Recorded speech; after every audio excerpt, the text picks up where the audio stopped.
COINTELPRO. Behind closed doors in 1956, FBI Director J. Edgar Hoover launched one of America's most extensive domestic surveillance operations, 2SPs, targeting not foreign enemies, but fellow Americans whose only crime was speaking out for change. COINTELPRO, short for Counterintelligence Program, wasn't your typical investigation. Imagine if someone secretly followed your every move, monitored your phone calls, opened your mail, and even tried to destroy your relationships with friends and family. That's exactly what happened to thousands of American citizens for 15 years. The program's targets read like a who's who of social progress: Martin Luther King Jr., Malcolm X, the Black Panthers, anti-war protesters, and even folk singers like Pete Seeger. But this wasn't just passive watching from afar. FBI agents actively worked to disrupt these movements, using tactics that would make a Hollywood spy thriller seem tame. Consider what happened to the Black Panthers. Agents would send fake letters between different chapters, pretending to be from rival groups and creating conflicts where none existed. They'd spread rumors about leaders stealing money or having affairs, and RS, all completely fabricated. In some cases, they even provided weapons to criminal gangs and encouraged them to attack Panther offices. The most chilling example involved Fred Hampton, a 21-year-old Black Panther leader in Chicago. An FBI informant provided a detailed floor plan of Hampton's apartment. On the 4th of December 1969, Chicago police raided the apartment while Hampton slept, killing him in what they claimed was a fierce gun battle. Later investigations revealed the truth. Nearly all the shots came from police weapons, and Hampton had been drugged beforehand. But how did this massive operation finally come to light? In March 1971, a group calling themselves the Citizens Commission to investigate the FBI did something extraordinary. 8 activists broke into an FBI office in Media, Pennsylvania, not for money or personal gain, but to expose what they suspected was happening. Among the stolen documents, they found papers marked COINTELPRO that revealed the program's existence. When these documents reached the Washington Post, Americans learned their government had been systematically violating the constitutional rights of citizens for over a decade. The revelation sparked congressional investigations and led to significant reforms in how intelligence agencies operate domestically. What makes COINTELPRO particularly unsettling isn't just its scope, but its success. Many social movements were permanently damaged, leaders were imprisoned on false charges, and some activists spent years in hiding or exile.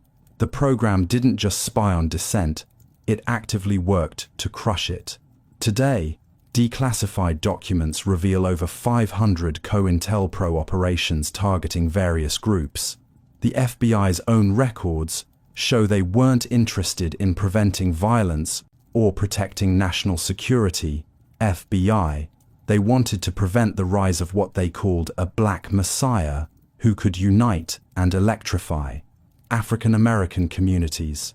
The program officially ended in 1971 when its exposure made continuation impossible. However, questions remain about whether similar operations continue under different names, especially in our digital age, where surveillance capabilities far exceed what Hoover could have imagined. MKUltra. During the height of the Cold War, American scientists were conducting experiments that would make even the most twisted science fiction seem reasonable. What started as a quest to protect national security became one of the most disturbing chapters in modern medical history. MKUltra wasn't just one program, 2-Right-5. It was an umbrella covering over 150 secret research projects spanning 2 decades. Picture walking into what you think is a routine doctor's appointment, only to wake up days later with no memory of what happened. For thousands of unsuspecting patients, students, and even mental health facility residents, this nightmare became reality. CIA officials believed the Soviet Union and Communist China had developed sophisticated brainwashing techniques. They feared American prisoners of war were being mentally manipulated into betraying their country. So, in 1953, they launched their own mind control research program, determined to close what they saw as a dangerous gap in psychological warfare. Dr. Ewan Cameron, a respected psychiatrist at Montreal's Allen Memorial Institute, became one of MKUltra's most prolific researchers. Patients who came to him seeking help for depression or anxiety disorders found themselves subjected to experimental treatments that destroyed their memories and personalities. Cameron's depatterning technique involved putting patients into drug-induced comas for weeks or months. While unconscious, they'd be subjected to repeated audio messages played through speakers placed under their pillows, sometimes the same phrase repeated 500,000 times. When patients finally woke up, they couldn't remember their own names, recognize their families, or perform basic functions like using the bathroom, but the experiments went far beyond psychiatric hospitals. College students at prestigious universities unknowingly became test subjects when researchers slipped LSD into their drinks at parties. Prostitutes working for the CIA would drug their clients while hidden cameras recorded the results. Even CIA employees weren't safe. Agents would spike each other's coffee with hallucinogens as part of research. One of the most tragic cases involved Frank Olson, a CIA scientist working on biological weapons. In 1953, his supervisor secretly dosed him with LSD during a work retreat. 9 days later, Olson plunged to his death from a hotel window in New York City. The CIA initially claimed he'd jumped, but decades later, evidence suggested he may have been murdered to prevent him from exposing the program. What makes MKUltra particularly shocking is how legitimate institutions participated. Universities like Harvard, Stanford, and Yale received CIA funding for psychological research. Respected hospitals and mental health facilities allowed their patients to be used as unknowing guinea pigs. Many researchers genuinely believed they were serving their country, but others simply saw an opportunity for unlimited funding with no oversight. The program's scope was staggering. Researchers tested everything from sensory deprivation and electroshock therapy to exotic drugs and surgical procedures. They wanted to find ways to make people confess secrets, forget traumatic experiences, or become completely obedient.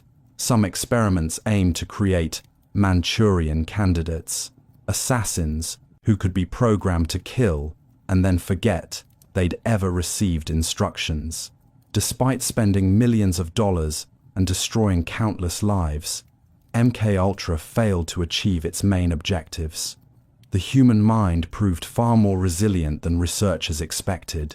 People couldn't be reliably programmed like computers, and the techniques that seemed promising in laboratory settings rarely worked in real-world scenarios. The program began unraveling in the early 1970 seconds when CIA Director Richard Helms ordered most MKUltra documents destroyed. However, a cache of financial records survived, leading to congressional investigations and public hearings in 1975. For the first time, Americans learned their government had been conducting Nazi-style medical experiments on its own citizens. Survivors and their families filed lawsuits against the government and participating institutions. Many received settlements, but no amount of money could restore destroyed minds or rebuild shattered lives. Some victims never recovered their memories or ability to function independently. Today, declassified documents reveal MKUltra's true scope, but questions remain about whether similar programs continued under different names. The ethical violations were so severe that new laws and oversight committees were established to prevent such abuses from happening again. Yet, MKUltra's legacy extends beyond its immediate victims. It fundamentally changed how we think about medical ethics, informed consent, and the limits of government authority over individual citizens. Operation Northwoods. In March 1962, America's top military leaders presented President Kennedy with a plan so shocking that it reads like something from a dystopian nightmare, Everside, except it was completely real and fully developed. Operation Northwoods wasn't just some theoretical exercise dreamed up by rogue agents. It was an official proposal from the Joint Chiefs of Staff, signed by every single member, including Chairman Lyman Lemnitzer. Picture receiving a business proposal from your most trusted advisors, but instead of discussing quarterly profits, they're suggesting you murder your own customers to boost sales. The plan called for the U.S. military to carry out terrorist attacks against American citizens and blame them on Cuba, MIR, giving America the perfect excuse to invade the island nation. But these weren't small-scale operations. Military planners had mapped out an elaborate campaign of deception that would make Hollywood screenwriters blush. One proposal involved hijacking American civilian aircraft. Military personnel would board planes disguised as college students on vacation, then secretly switch the aircraft with an identical remote-controlled drone. The real plane would land safely at a secret military base, while the drone continued toward Cuba, where it would be shot down by remote control. To the world, it would appear that Castro's forces had murdered innocent American tourists. Another suggestion called for bombing U.S. military installations at Guantanamo Bay and blaming Cuban forces. They planned to stage mock funeral ceremonies for non-existent victims, complete with flag-draped coffins that would actually be empty. The military even considered sinking ships carrying Cuban refugees trying to escape to America, drowning real people to create propaganda footage. Perhaps most disturbing was their plan to terrorize American cities. They proposed bombing department stores, restaurants, and other civilian targets in Miami and Washington, D.C. Innocent shoppers buying groceries or families enjoying dinner would become casualties in a manufactured crisis designed to manipulate public opinion. The document specifically stated, "We could blow up a U.S. ship in Guantanamo Bay and blame Cuba.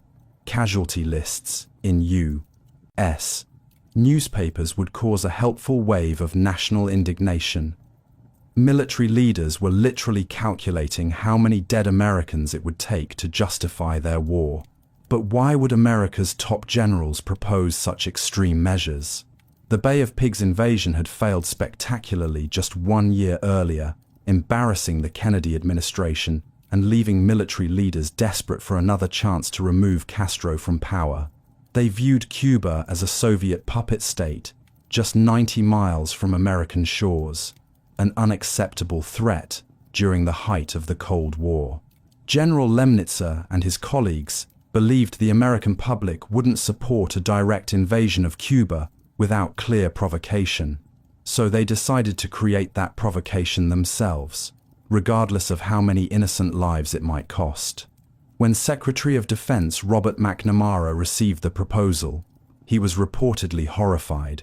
But the plan still made its way to President Kennedy's desk, complete with detailed operational timelines and casualty estimates. Kennedy's response was swift and decisive. NG. He rejected the plan immediately and removed Lemnitzer as chairman of the Joint Chiefs of Staff shortly afterward. What makes Operation Northwoods particularly chilling isn't just its content, but its official nature. These weren't proposals from fringe extremists or rogue agents. They came from the highest levels of America's military establishment, complete with Pentagon letterhead and official signatures. The plan remained classified for nearly 40 years. Americans only learned about Operation Northwoods in 2001, when previously secret documents were declassified through the Freedom of Information Act. Suddenly, conspiracy theorists who had long claimed the government might stage attacks against its own citizens had documented proof that such plans had actually been developed. Reading the actual documents today is a surreal experience. Military officials discussed murdering civilians, with the same clinical detachment they might use to plan a training exercise. They calculated public relations benefits alongside body counts, treating American lives as acceptable losses in pursuit of geopolitical objectives. Operation Northwoods never moved beyond the planning stage, but its existence raises uncomfortable questions about how far government officials might go to achieve their goals. It demonstrates that even in democratic societies, those in power sometimes view citizens as expendable resources rather than the people they've sworn to protect. The declassified documents serve as a permanent reminder that healthy skepticism of authority isn't paranoia, it's a necessary safeguard in any free society. Watergate. On a quiet Saturday night in June 1972, 5 men dressed as janitors tried to break into an office building in Washington, D.C., but their target wasn't money, jewelry, or anything you'd expect from a typical burglary. Instead, they were planting listening devices in the Democratic National Committee headquarters at the Watergate complex. What started as a seemingly minor crime would ultimately topple the most powerful man in America and forever change how citizens view their government. Frank Wills, a security guard making his routine rounds, noticed tape covering door locks that shouldn't have been there. When he removed the tape and found it replaced later, he called police. Within hours, 5 burglars were arrested, carrying sophisticated surveillance equipment, large amounts of cash, and phone numbers linked directly to the White House. Initially, President Nixon's administration dismissed the break-in as a third-rate burglary committed by overzealous campaign volunteers. The mainstream media largely ignored the story, treating it as a minor, local crime.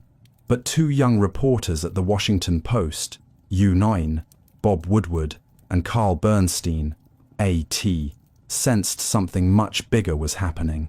Their investigation uncovered a web of illegal activities, stretching from the burglars all the way to the Oval Office. Campaign funds had been used to finance not just the Watergate break-in, but an entire network of political espionage operations. The White House had compiled enemies lists of journalists, politicians, and celebrities who criticized the administration. What made Watergate truly explosive wasn't just the original crime, too. It was the massive cover-up that followed. Nixon and his top advisors orchestrated an elaborate scheme to hide their involvement, paying hush money to the arrested burglars and using government agencies to obstruct the FBI investigation. The smoking gun came from an unexpected source, Nixon's own voice. The president had installed a secret recording system in the White House, capturing every conversation in the Oval Office. When congressional investigators demanded access to these tapes, Nixon fought fiercely to keep them secret, even firing his Attorney General and Deputy Attorney General when they refused to dismiss the special prosecutor investigating the case. One tape, recorded just 6 days after the break-in, revealed Nixon ordering the CIA to tell the FBI to stop investigating Watergate for national security reasons. But there was no national security threat, just a desperate attempt to prevent investigators from following the money trail back to the White House. As public pressure mounted and Congress prepared impeachment proceedings, Nixon's support crumbled. Republican senators who had defended him began demanding his resignation. On the 9th of August 1974, Nixon became the first American president to resign from office rather than face certain impeachment and removal. The Watergate scandal exposed a level of corruption and abuse of power that shocked Americans. It revealed a president who viewed himself as above the law, willing to use government resources to spy on political opponents and silence critics. The scandal led to stricter campaign finance laws, enhanced congressional oversight, and a generation of journalists inspired to hold powerful figures accountable. Perhaps most importantly, Watergate demonstrated that in America, no one, not even the president, is beyond the reach of justice. The system worked, but only because brave individuals like Frank Wills, Bob Woodward, Carl Bernstein, and the mysterious whistleblower, known as Deep Throat, refused to let powerful people escape accountability for their crimes. Today, Watergate has become synonymous with political scandal, but its deeper lesson remains relevant. Democracy requires constant vigilance from both the press and ordinary citizens willing to speak truth to power. Iran-Contra affair. Behind the polished image of Ronald Reagan's presidency lay a shadow operation so complex and illegal that when it finally unraveled, it nearly brought down an administration known for its moral authority. Picture running two completely separate illegal businesses from your office, selling weapons to your declared enemy, while secretly funding a banned military operation. When both schemes eventually collide, the resulting explosion threatens to destroy everything you've built. That's exactly what happened to Reagan's White House in the mid-1980 seconds. Iran-Contra wasn't just one scandal, SIA. It was two interconnected conspiracies that violated both US law and stated administration policy. First, senior officials secretly sold weapons to Iran, despite a strict arms embargo and Reagan's public promise never to negotiate with terrorists. Iran was holding American hostages in Lebanon, and the administration hoped weapon sales might secure their release.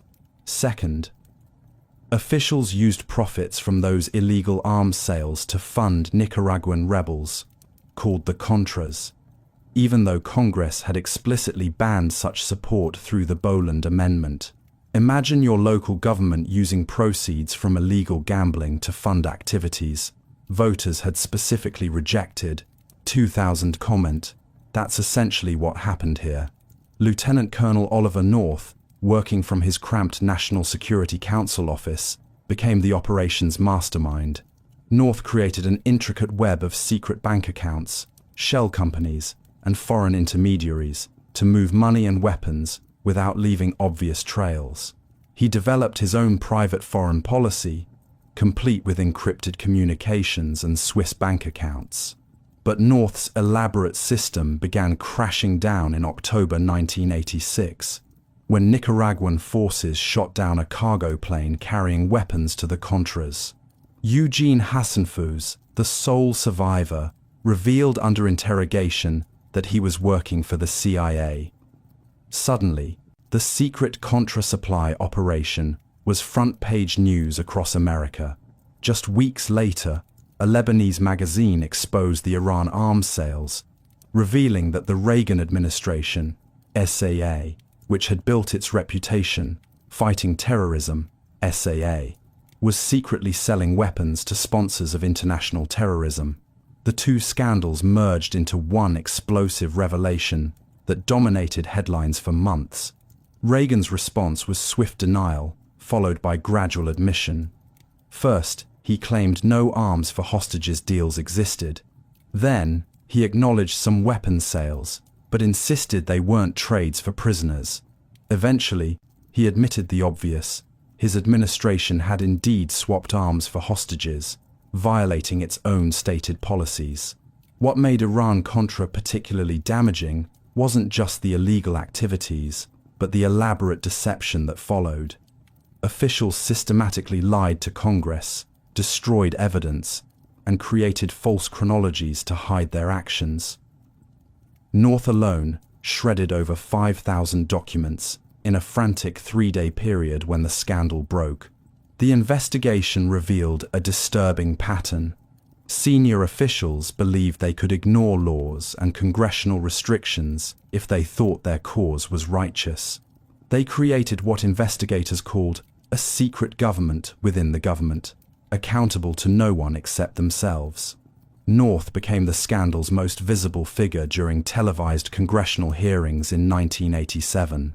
Appearing in his Marine dress uniform, he portrayed himself as a patriotic soldier following orders from superiors.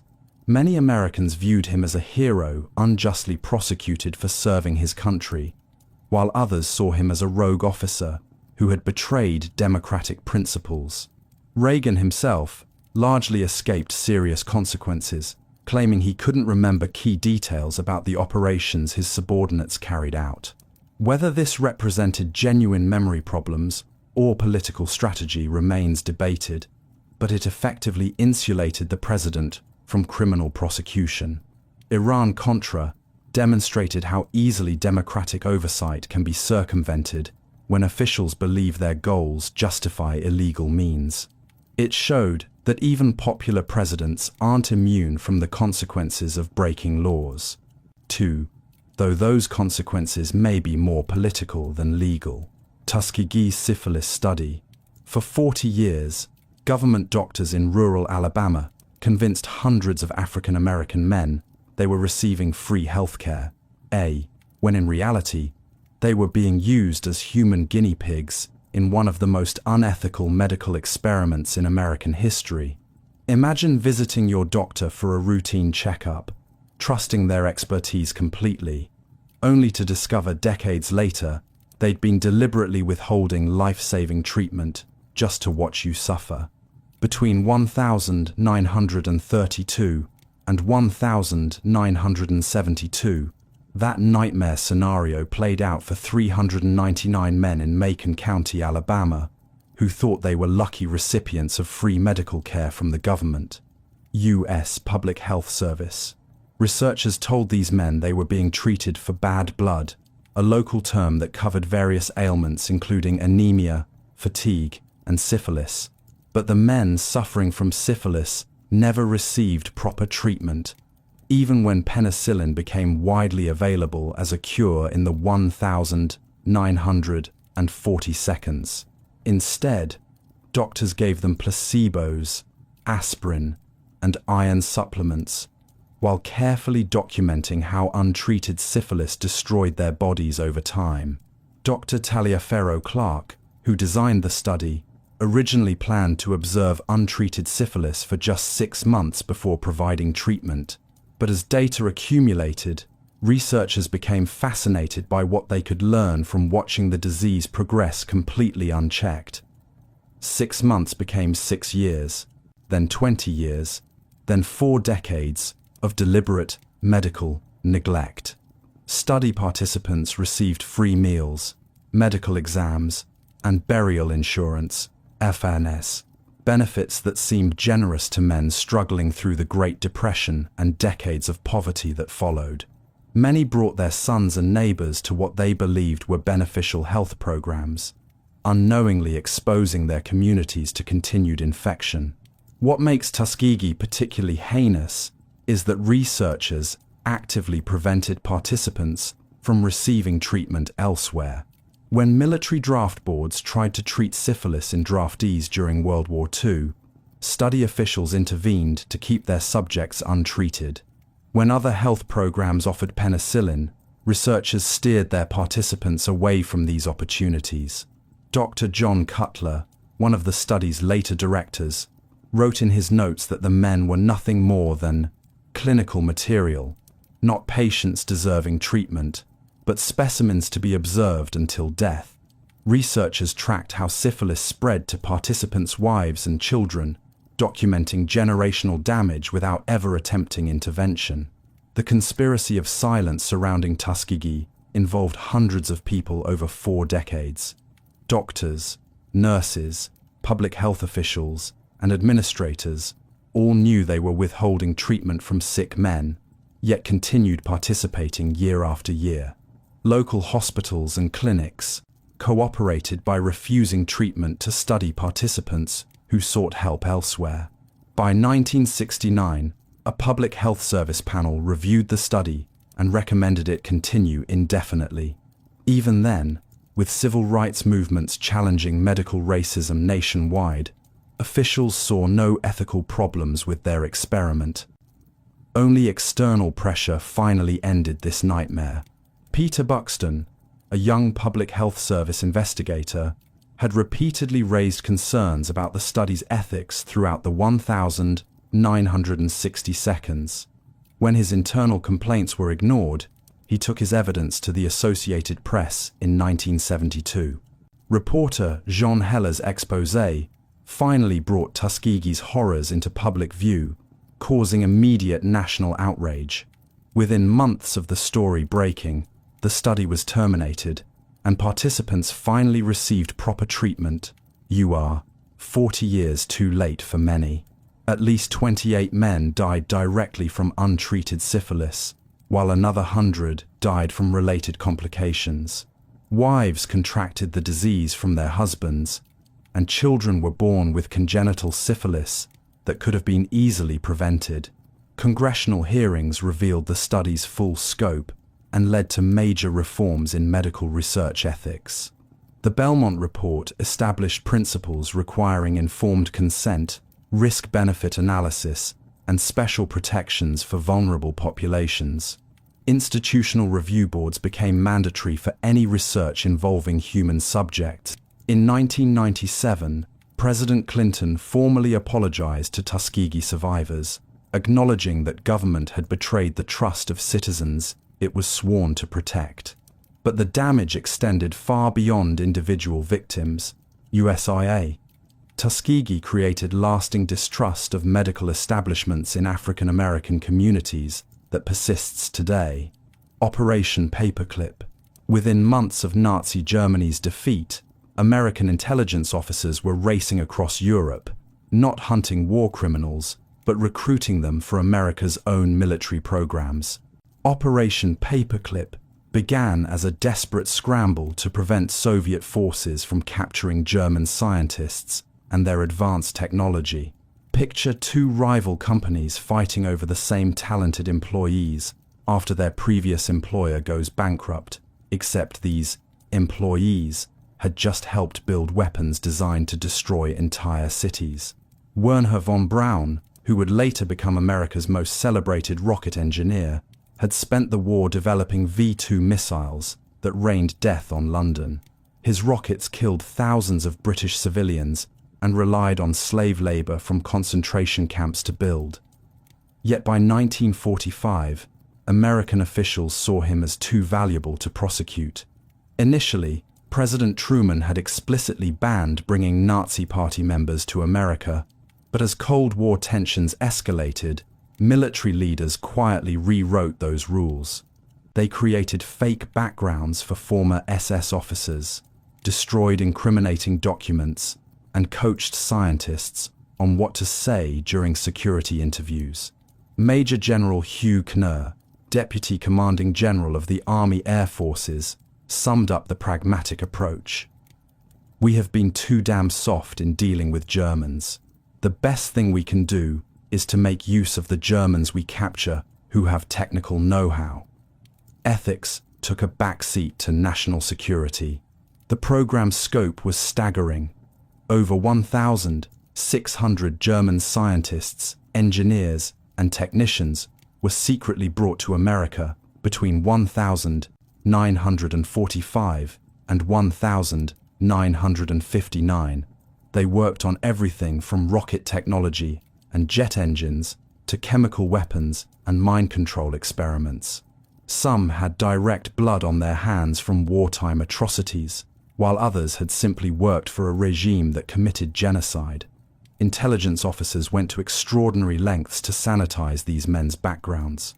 They created false employment histories, destroyed photographs showing scientists in SS uniforms, and even helped some obtain fake war records showing they had opposed the Nazi regime. Files were lost, testimonies were ignored, and investigators were told to look the other way. What makes Operation Paperclip particularly troubling is how it prioritized technological advancement over justice for war crimes. American officials knew many of these scientists had used slave labor, conducted deadly experiments on prisoners, and actively participated in Nazi war efforts. Yet they chose to overlook these crimes because the scientists possessed knowledge deemed essential for America's military superiority. Von Braun's case perfectly illustrates this moral compromise. His V-2 rockets had killed more people in production, No 19, using concentration camp labor, No 90, than they did when launched at enemy targets. Yet he became the face of America's space program. leading development of the rockets that would eventually take astronauts to the moon. Justice Department investigators later found that many paperclip scientists had lied about their Nazi involvement during immigration proceedings. Some had been SS officers, others had overseen slave labor operations, and several had conducted medical experiments on prisoners.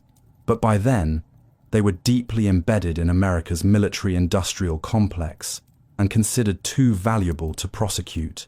The program remained classified for decades, with its full scope only emerging through Freedom of Information Act requests in the 1970 seconds. Suddenly, Americans learned that their space program heroes and military technology advances had come with a dark price, harboring men who had helped implement some of history's worst atrocities. Operation Paperclip succeeded in its immediate goals.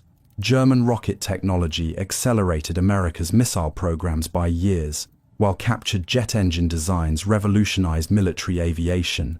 The scientists' expertise proved crucial during early Cold War confrontations and the space race with the Soviet Union. However, success came at an enormous moral cost. America compromised its stated values by protecting war criminals from justice.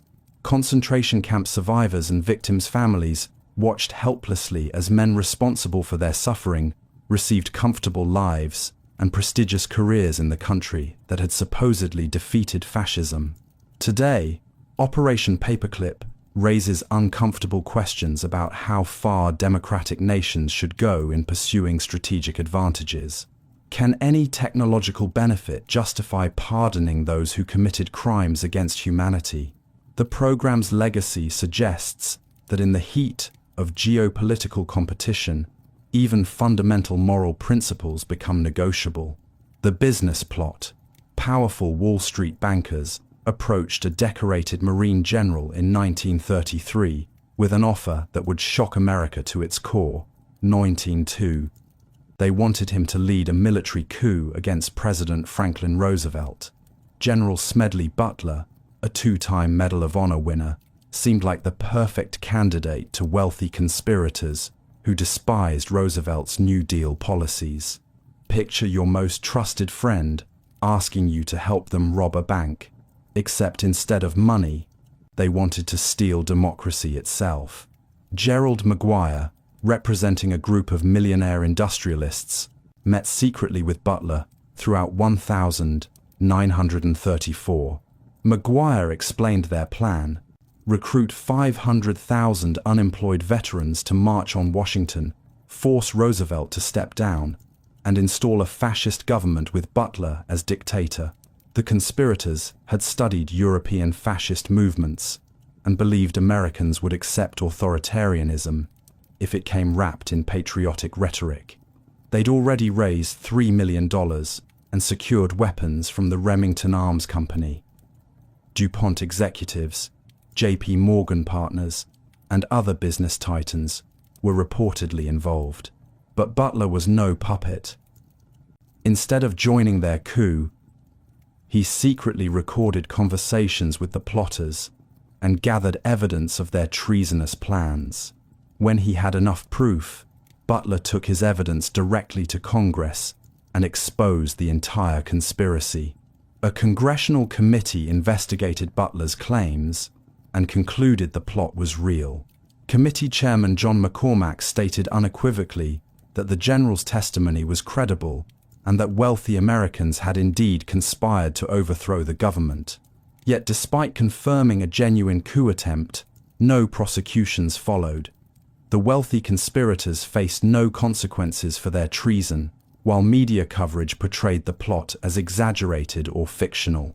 Major newspapers, many owned by the same business interests involved in the conspiracy, downplayed or ignored the story entirely.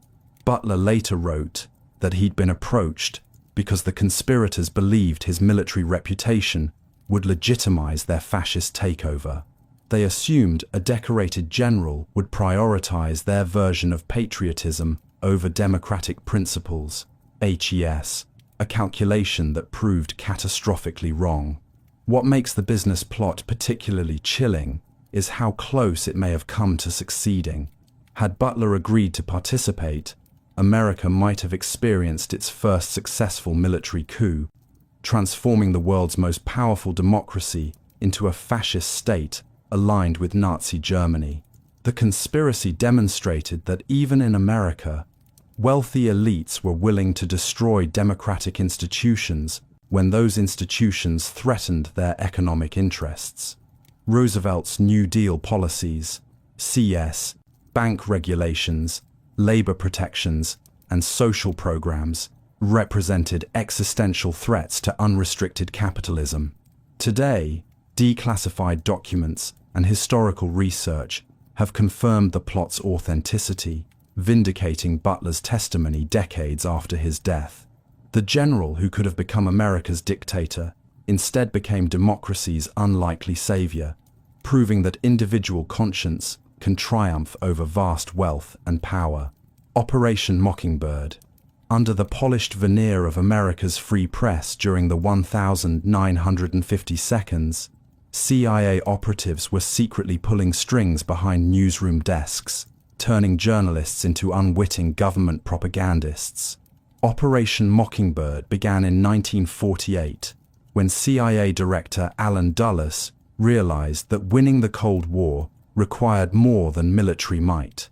Picture trying to convince your neighbors that your rival down the street is dangerous, except, instead of talking to them directly, you secretly pay their trusted friends to spread your message. Frank Wisner, who ran the CIA's covert operations, recruited over 400 American journalists to serve as assets. These weren't low-level reporters at small-town papers. They included editors at major magazines, news anchors at television networks, and publishers of influential newspapers. The CIA essentially had sleeper agents embedded throughout America's media landscape. The operation worked through multiple channels. Sometimes CIA officers would directly feed story ideas to cooperative journalists. Other times, they'd provide exclusive access to information or sources in exchange for favorable coverage. Certain reporters were put on the CIA payroll, receiving regular payments for their cooperation. Major news organizations became unwitting participants in government propaganda campaigns. The New York Times, Washington Post, CBS, and Time magazine all had staff members secretly working with the CIA. Readers consuming their morning news had no idea they were getting carefully crafted government messaging disguised as independent journalism. Wisner called his network of media assets his mighty Wurlitzer, a reference to the powerful organs that could play multiple melodies simultaneously.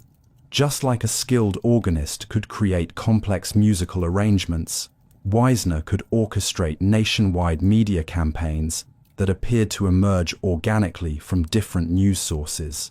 The CIA didn't just influence domestic coverage. 19 No. They created entire fake news organizations overseas. Radio Free Europe and Radio Liberty, which broadcast into communist countries, were secretly funded and controlled by American intelligence agencies. These stations presented themselves as independent voices of freedom while actually serving as propaganda outlets. What made Mockingbird particularly insidious was how it corrupted the fundamental relationship between press and government that democracy requires. Citizens need independent media to hold their leaders accountable, but when journalists become secret government agents, that vital check on power disappears completely. The operation remained hidden until 1975, when the Church Committee investigated CIA abuses. Senator Frank Church revealed that intelligence agencies had compromised the integrity of the press by turning journalists into spies. The revelations shocked Americans who had trusted their news sources to provide objective information. Carl Bernstein, the Washington Post reporter, famous for exposing Watergate, later conducted his own investigation into Mockingbird. His research confirmed the program's extensive reach and revealed that cooperation between CIA and media continued well into the 1970 seconds, long after it was supposedly discontinued. Today, declassified documents show Operation Mockingbird was far more extensive than initially revealed. The CIA maintained relationships with journalists for decades, using these connections to plant stories, suppress unfavorable coverage, and shape public opinion on everything from foreign policy to domestic politics. The program's legacy raises ongoing questions about media independence. When government agencies have the power to secretly influence news coverage, how can citizens distinguish between legitimate journalism and sophisticated propaganda? Mockingbird demonstrated that even in free societies, the line between information and manipulation can become dangerously blurred. Modern social media has made the challenge even more complex. Foreign governments and domestic political operatives now use similar techniques to spread disinformation through platforms that reach billions of people worldwide. Pentagon Papers cover-up.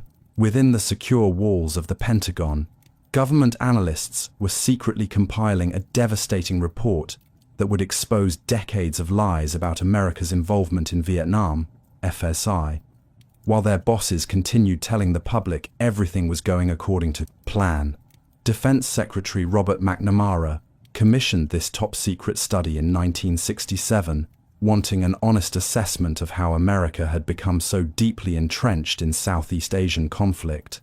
Picture asking your accountant for a completely honest review of your finances, then discovering you're actually bankrupt while you've been telling everyone you're wealthy. 47 volumes of classified documents revealed a shocking pattern of deception spanning 4 presidents. From Truman to Johnson, each administration had systematically misled Congress and the American people about military objectives, casualty projections, and the likelihood of victory in Vietnam. Daniel Ellsberg, a former Marine and Pentagon analyst who had helped write the study, grew increasingly disturbed by what he'd uncovered. Military leaders knew as early as 1965 that the war was unwinnable, yet they continued escalating troop deployments while publicly predicting imminent success. The papers revealed that President Johnson had planned major bombing campaigns against North Vietnam months before the Gulf of Tonkin incident, SOP, the supposed surprise attack that justified American escalation. What the public believed was a defensive response to unprovoked aggression was actually a premeditated military campaign waiting for justification. Ellsberg spent 2 years wrestling with his conscience before deciding to leak the documents to the New York Times in 1971. He knew releasing classified information could result in life imprisonment, but felt the American people deserved to know the truth about a war that had already claimed over 58,000 American lives. When the Times began publishing excerpts, the Nixon administration moved swiftly to suppress the story. Attorney General John Mitchell obtained a federal injunction blocking further publication, ISM, the first time in American history that a court had prevented a newspaper from publishing government secrets. But Nixon's legal victory was short-lived. While the Times fought the injunction in court, Ellsberg provided copies to other newspapers. Soon, the Washington Post, Boston Globe, and dozens of other publications were printing Pentagon Papers excerpts, making government censorship impossible. The Supreme Court ruled 6-3 that prior restraint violated the First Amendment, allowing newspapers to resume publication. Justice Hugo Black wrote that the press exists to serve citizens, not government, and must be free to expose official deceptions even during wartime. Nixon's administration launched a vicious campaign against Ellsberg, calling him a traitor who had endangered national security. They burglarized his psychiatrist's office, seeking damaging personal information, an illegal operation that would later contribute to Nixon's downfall during Watergate. What made the Pentagon Papers particularly explosive wasn't just their content, but their timing. American troops were still dying in Vietnam, while government officials privately acknowledged the war couldn't be won. Families who had lost sons in combat learned their sacrifice had been based on lies their leaders knew were false.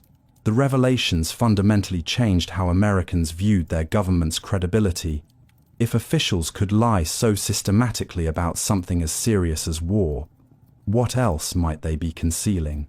Trust between citizens and institutions, already strained by civil rights struggles and social upheaval, suffered permanent damage. Ellsberg became either a hero or traitor, depending on your perspective.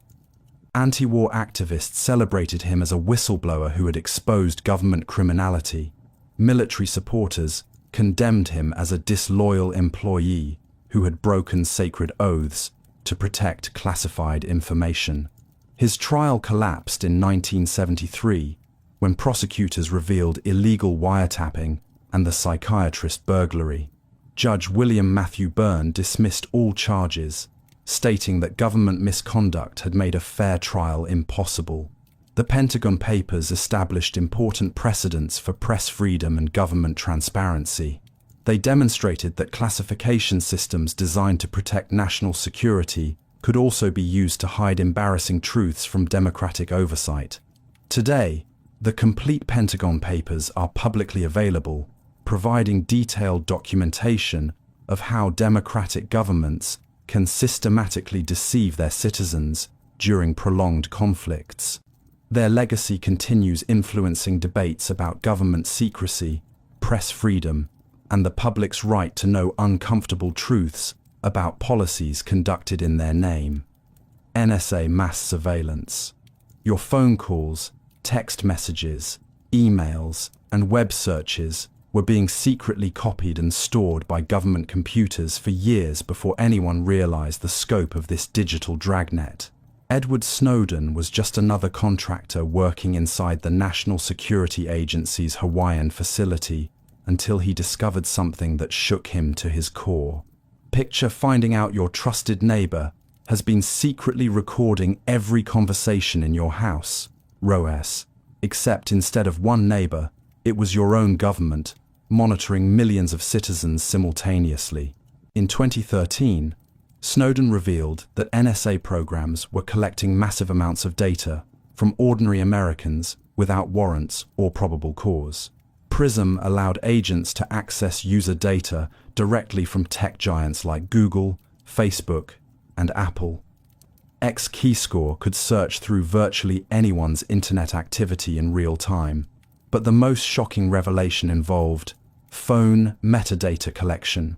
Every call you made, who you called, when, and how long you talked, was being recorded and stored indefinitely. Agents could map your entire social network, track your daily routines, and predict your behavior patterns just from this harmless data. NSA officials had repeatedly testified before Congress that they weren't spying on Americans. Director James Clapper explicitly denied mass surveillance programs existed when Senator Ron Wyden asked directly about domestic collection. Yet, internal documents showed millions of American communications were being captured daily. The agency's legal justification relied on creative interpretations of Post-9 divided by 11 laws. They argued that collecting everyone's data wasn't really surveillance until someone actually looked at it, like claiming it's not theft if you steal something, but don't use it immediately. FISA courts, designed to approve surveillance warrants, had become rubber stamps for mass collection. These secret courts rejected less than 1% of government requests, approving broad programs that swept up communications from entire populations rather than specific suspects. Tech companies were forced to participate through national security letters that came with gag orders, preventing them from revealing government demands. Your favorite social media platforms and email services were secretly handing over user data while publicly claiming to protect privacy. Snowden faced an impossible choice: remain silent while constitutional violations continued, or risk everything to expose illegal surveillance. He ultimately decided democratic oversight was more important than his personal safety or career. After carefully documenting NSA abuses, Snowden contacted journalists Glenn Greenwald and Laura Poitras. Instead of dumping everything online like WikiLeaks, he worked with reporters to redact sensitive details while preserving the program's essential revelations. Government officials immediately branded Snowden a traitor who had damaged national security. They claimed his revelations would help terrorists evade surveillance, though no evidence emerged showing actual harm to ongoing operations or agent safety. Meanwhile, privacy advocates hailed Snowden as a whistleblower who had exposed unconstitutional government overreach. Courts later ruled several NSA programs illegal, vindicating many of his claims about surveillance exceeding legal authority. The revelations sparked global outrage, as foreign citizens learned their communications were also being intercepted. European allies discovered their leaders' phones were tapped, while internet companies faced customer backlash over cooperation with surveillance programs. Congress eventually passed modest reforms, limiting some collection programs, but critics argued the changes were largely cosmetic. New oversight mechanisms were created, but many surveillance authorities remained intact under different legal frameworks. Snowden's sacrifice came at enormous personal cost. Stranded in Russia after his passport was revoked, he faces decades in prison if he returns to America. His family endures government harassment while he lives in exile from the country he tried to protect. The surveillance revelations fundamentally changed public awareness about digital privacy. Citizens who had never considered government monitoring suddenly realized how much personal information they were generating through daily internet use. Tech companies began implementing stronger encryption and transparency reports detailing government data requests. However, the underlying surveillance infrastructure remains largely intact, adapted rather than dismantled in response to public scrutiny. Today, the debate continues between security and privacy advocates.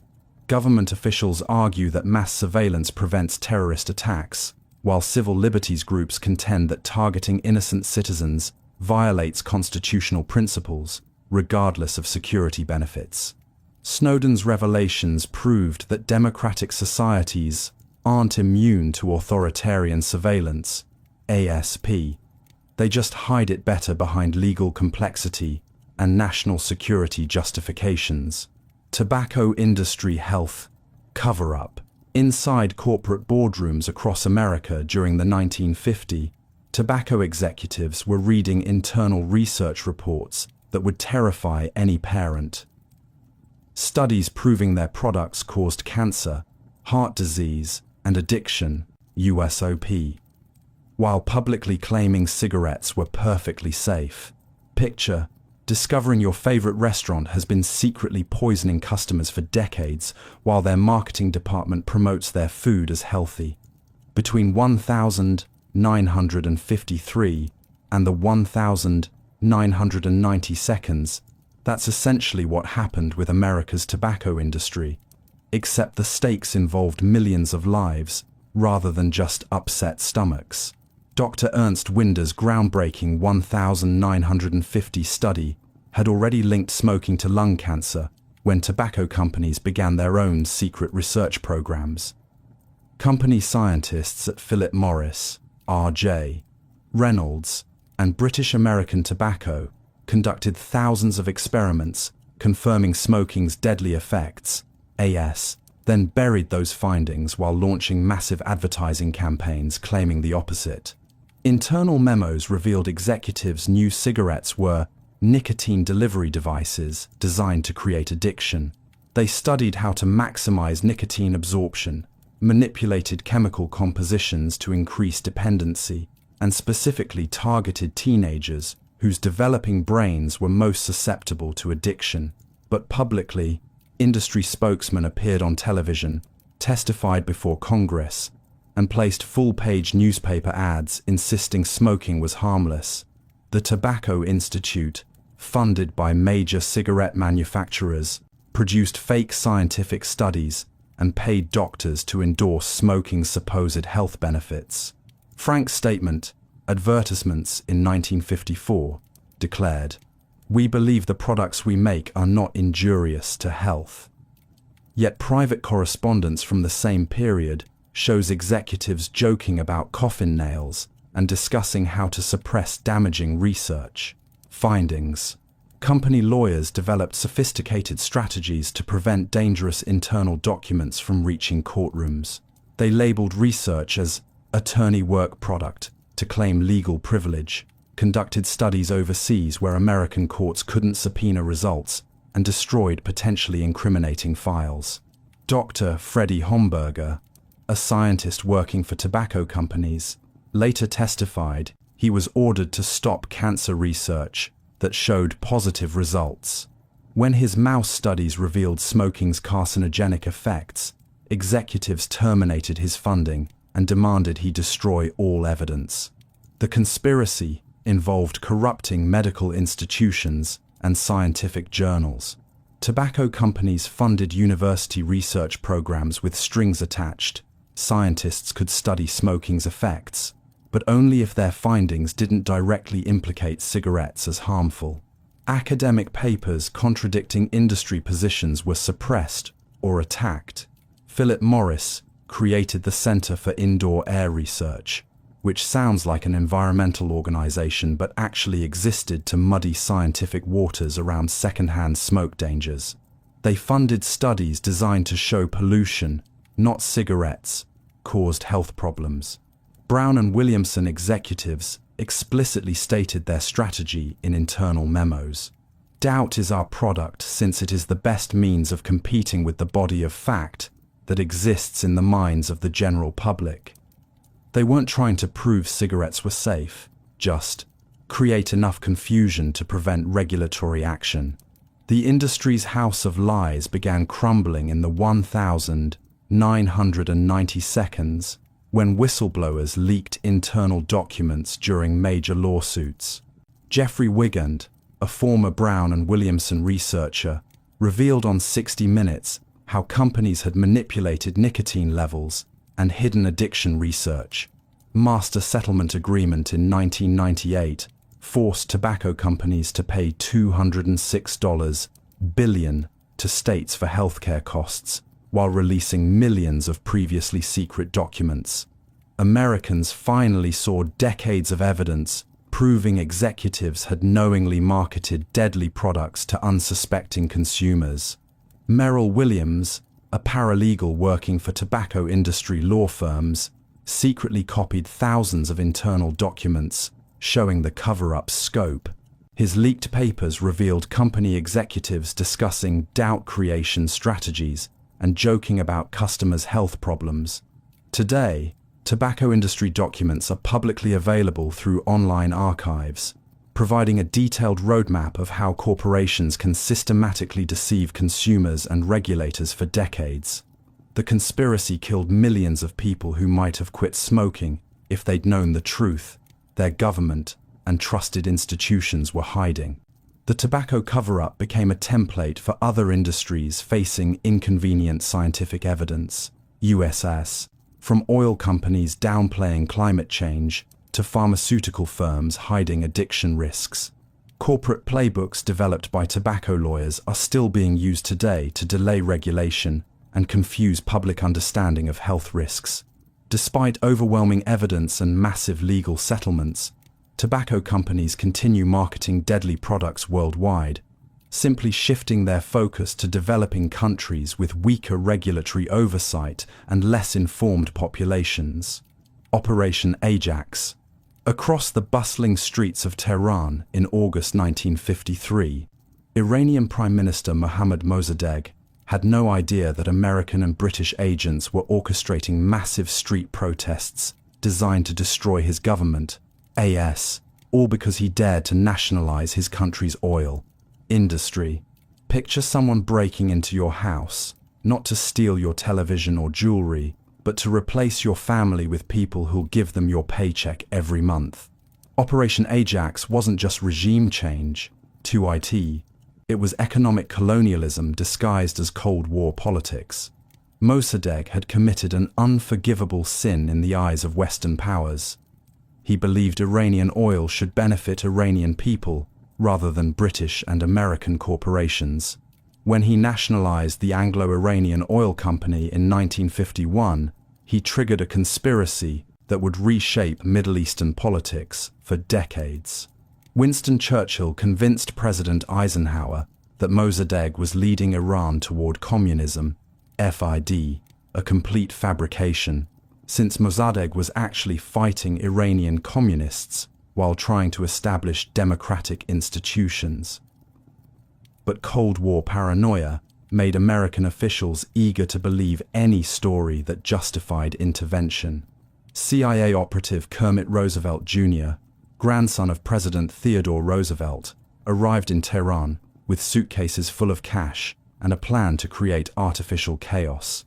Agent provocateurs posed as Mossadegh supporters while committing violent acts designed to turn public opinion against the Prime Minister.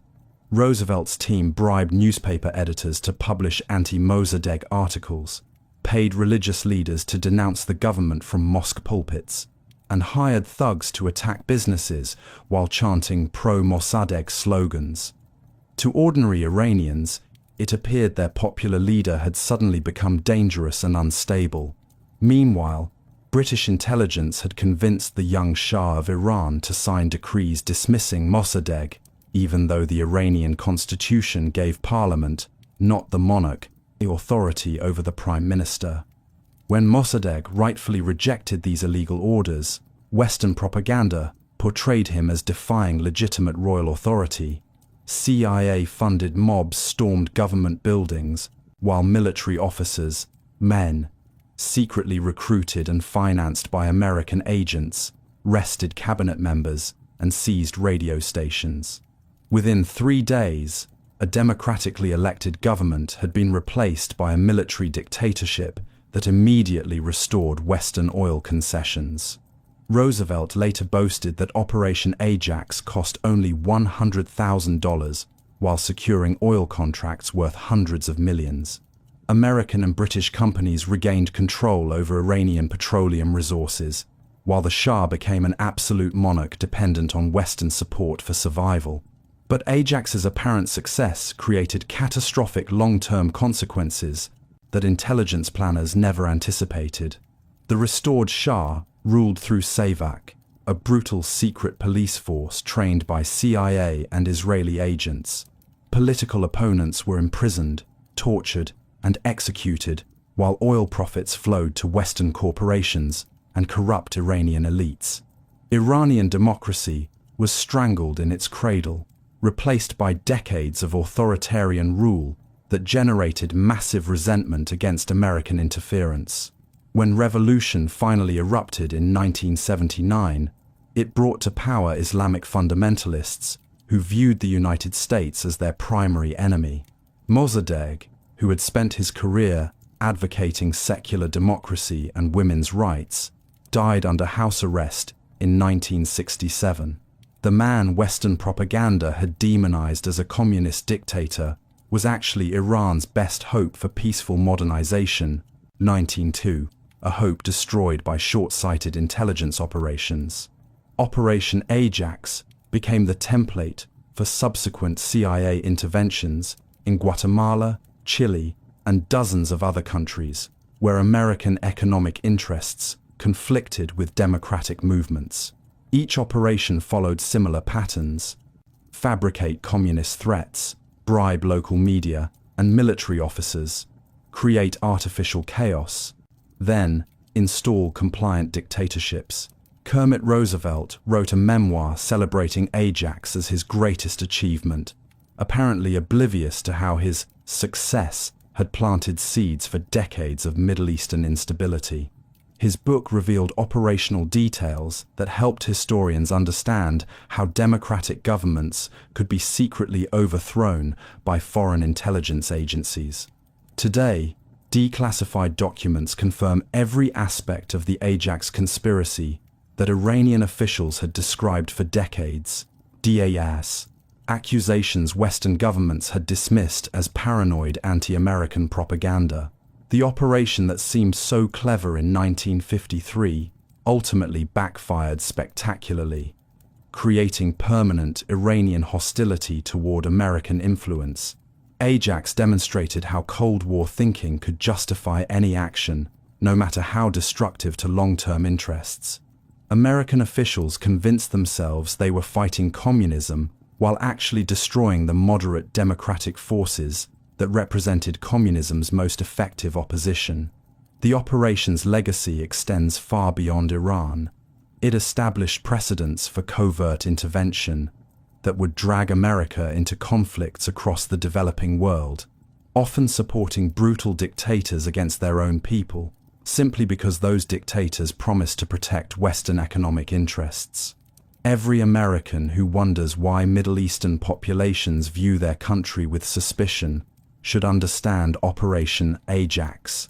Ajax, the moment when short-term corporate profits trumped long-term democratic values, creating decades of blowback that continues destabilizing the region today.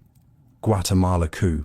Behind the colorful marketing of Chiquita bananas lay one of America's most shameful foreign interventions, NZ, a CIA-orchestrated coup that destroyed Guatemala's democracy simply to protect a fruit company's profits.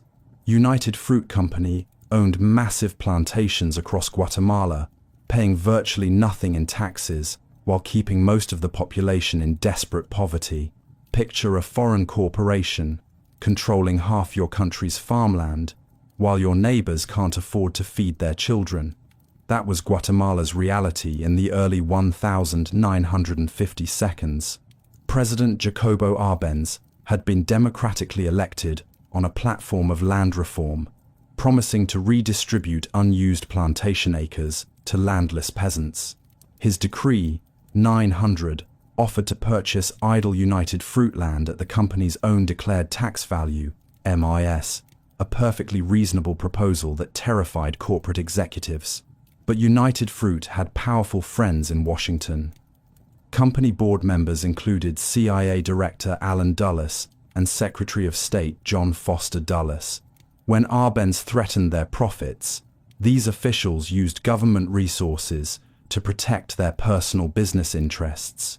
CIA propaganda portrayed Arbenz as a Soviet puppet threatening American security, though he was actually a moderate reformer trying to lift his people out of poverty.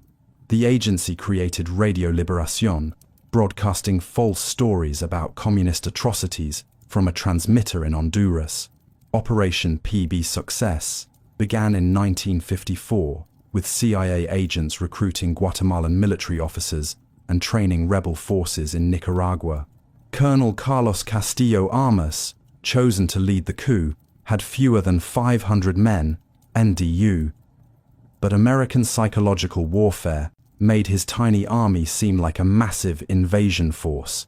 CIA pilots flew bombing raids against Guatemala City, while radio broadcasts claimed thousands of rebels were marching toward the capital.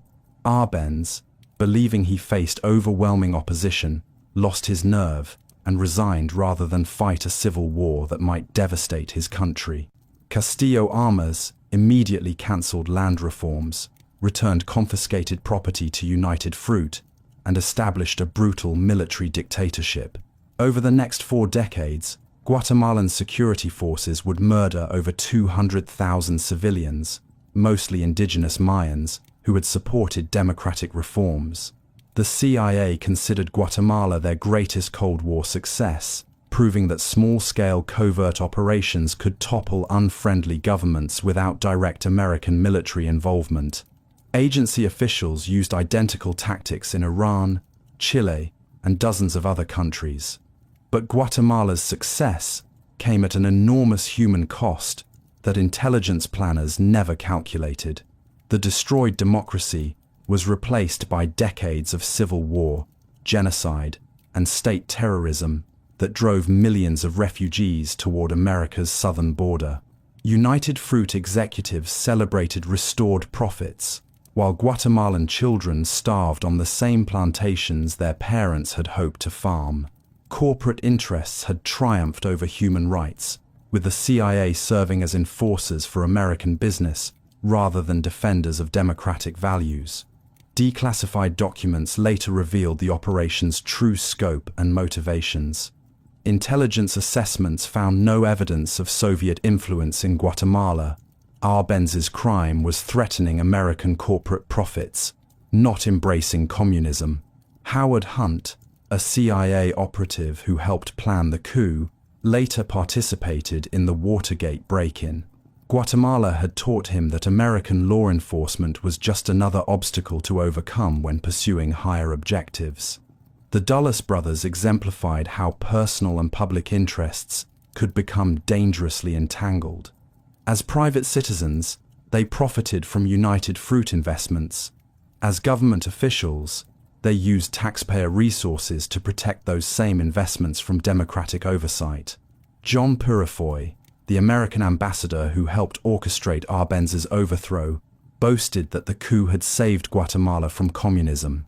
But his success actually drove moderate reformers toward radical solutions, creating the very extremism he claimed to prevent. Today, Guatemala remains one of Latin America's most unequal societies, with descendants of United Fruit workers still struggling in poverty while corporate profits flow to foreign shareholders. The democracy destroyed in 1954 has never fully recovered. Central American migration patterns trace directly back to the Guatemala coup. Maine. Families fleeing violence and poverty that resulted from crushing democratic movements in favor of corporate interests. American immigration problems have roots in American intelligence operations. The operation established dangerous precedents for covert intervention that would drag the United States into conflicts worldwide. Each success encouraged more ambitious operations, creating a cycle of intervention that ultimately backfired spectacularly in places like Vietnam and Iraq. Guatemala proved that protecting corporate profits could justify any amount of human suffering in the eyes of intelligence officials who confused American business interests with American national security. Operation Condor. Across 6 South American countries during the 1,970 seconds, military dictatorships were secretly sharing intelligence files, coordinating assassinations, and hunting political opponents who fled across borders, all with quiet American support and sophisticated technology. Operation Condor wasn't just one country's internal repression, CHA. It was an international network of state terrorism that turned the entire southern cone into a hunting ground for anyone who dared oppose military rule. Picture your worst neighborhood bully, convincing all the other bullies to share information about kids they wanted to target. Except these bullies controlled entire governments. General Augusto Pinochet of Chile pioneered the concept after his CIA-backed coup in 1973.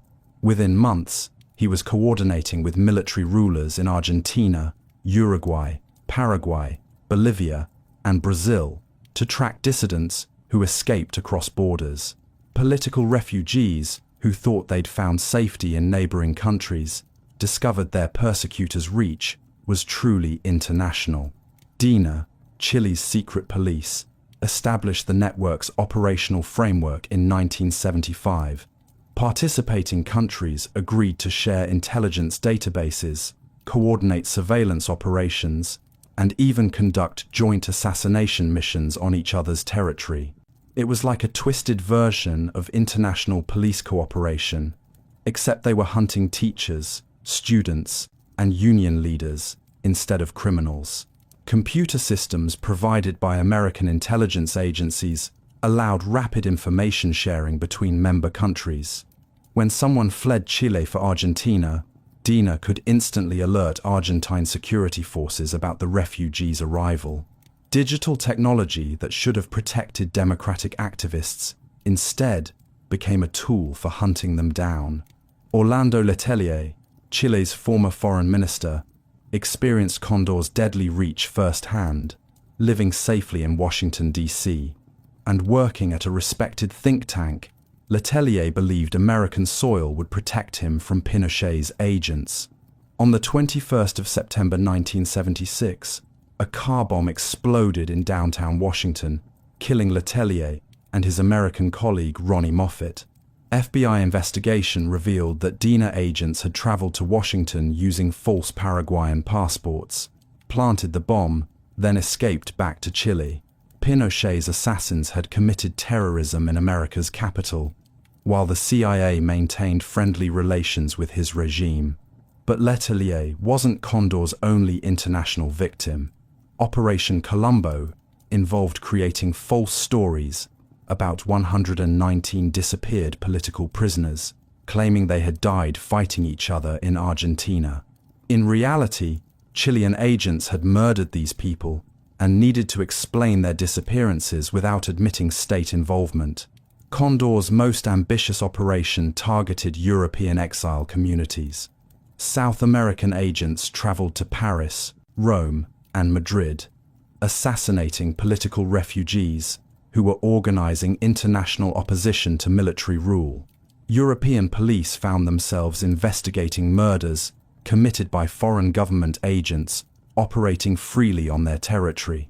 Henry Kissinger, serving as US Secretary of State, was fully informed about Condor operations, but chose not to interfere. Declassified cables show American officials viewed the program as useful for fighting communism, even when it involved murdering civilians and violating other countries' sovereignty. Document archives captured in Paraguay in 1992 revealed Condor's staggering scope. The Archives of Terror contained detailed records on over 50,000 people from across Latin America. Cross-referenced files showed how military governments had systematically tracked students, teachers, priests, and workers across international borders. Argentina's military junta used Condor intelligence to identify approximately 30,000 people who were disappeared during their dirty war. Pregnant women were kept alive until giving birth, then murdered while their children were given to military families, creating an entire generation who grew up not knowing their true identities. Brazilian participation remained limited compared to other members, but their intelligence services provided crucial technical support and training. Military officers from smaller countries like Paraguay and Uruguay gained access to sophisticated surveillance equipment through Condor connections. Father Martin McLaughlin's case demonstrated how broadly Condor cast its net. This Irish priest working with poor communities in Uruguay was kidnapped, tortured, and murdered simply because he advocated for workers' rights. Religious personnel from multiple countries were targeted for supporting social justice programs. Operation Condor officially ended in the early 1982s as civilian governments gradually replaced military dictatorships. But its legacy persisted in traumatized societies where trust between citizens and institutions had been systematically destroyed through decades of state terrorism. Truth commissions in various countries later documented Condor's impact. Tens of thousands murdered, hundreds of thousands tortured, and millions forced into exile. Families still search for relatives who vanished without a trace during the network's operational years. International criminal cases against former Condor operatives began in the 1992 as Spanish judge Baltasar Garzón persuaded universal jurisdiction for crimes against humanity. Pinochet's arrest in London demonstrated that aging dictators could still face consequences for their actions. Today, declassified American documents confirm extensive U.S. knowledge about Condor operations. Intelligence agencies that could have prevented international terrorism chose to facilitate it instead, viewing murdered dissidents as acceptable casualties in Cold War confrontations. Operation Condor proved that technology designed to protect democratic societies could easily be perverted to destroy them.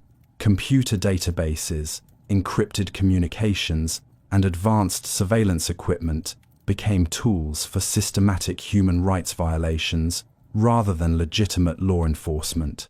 The program's international scope foreshadowed modern concerns about transnational terrorism and cyber surveillance. Government agencies that learned to coordinate repression across borders established precedents for intelligence cooperation that continue influencing international security arrangements today. Most chilling was how Condor normalized state terrorism by making it bureaucratic and systematic. Murder became paperwork, torture became information gathering, and disappearances became statistical records in government databases. Karen Silkwood case. Within the sterile walls of Oklahoma's Kerr-McGee plutonium plant, a young lab technician was discovering radioactive contamination levels that could kill workers. But when she tried to expose the truth, powerful forces moved quickly to silence her forever. Karen Silkwood wasn't your typical whistleblower. Picture working at a factory where safety violations could give you cancer, yet speaking up might cost you everything you've worked for.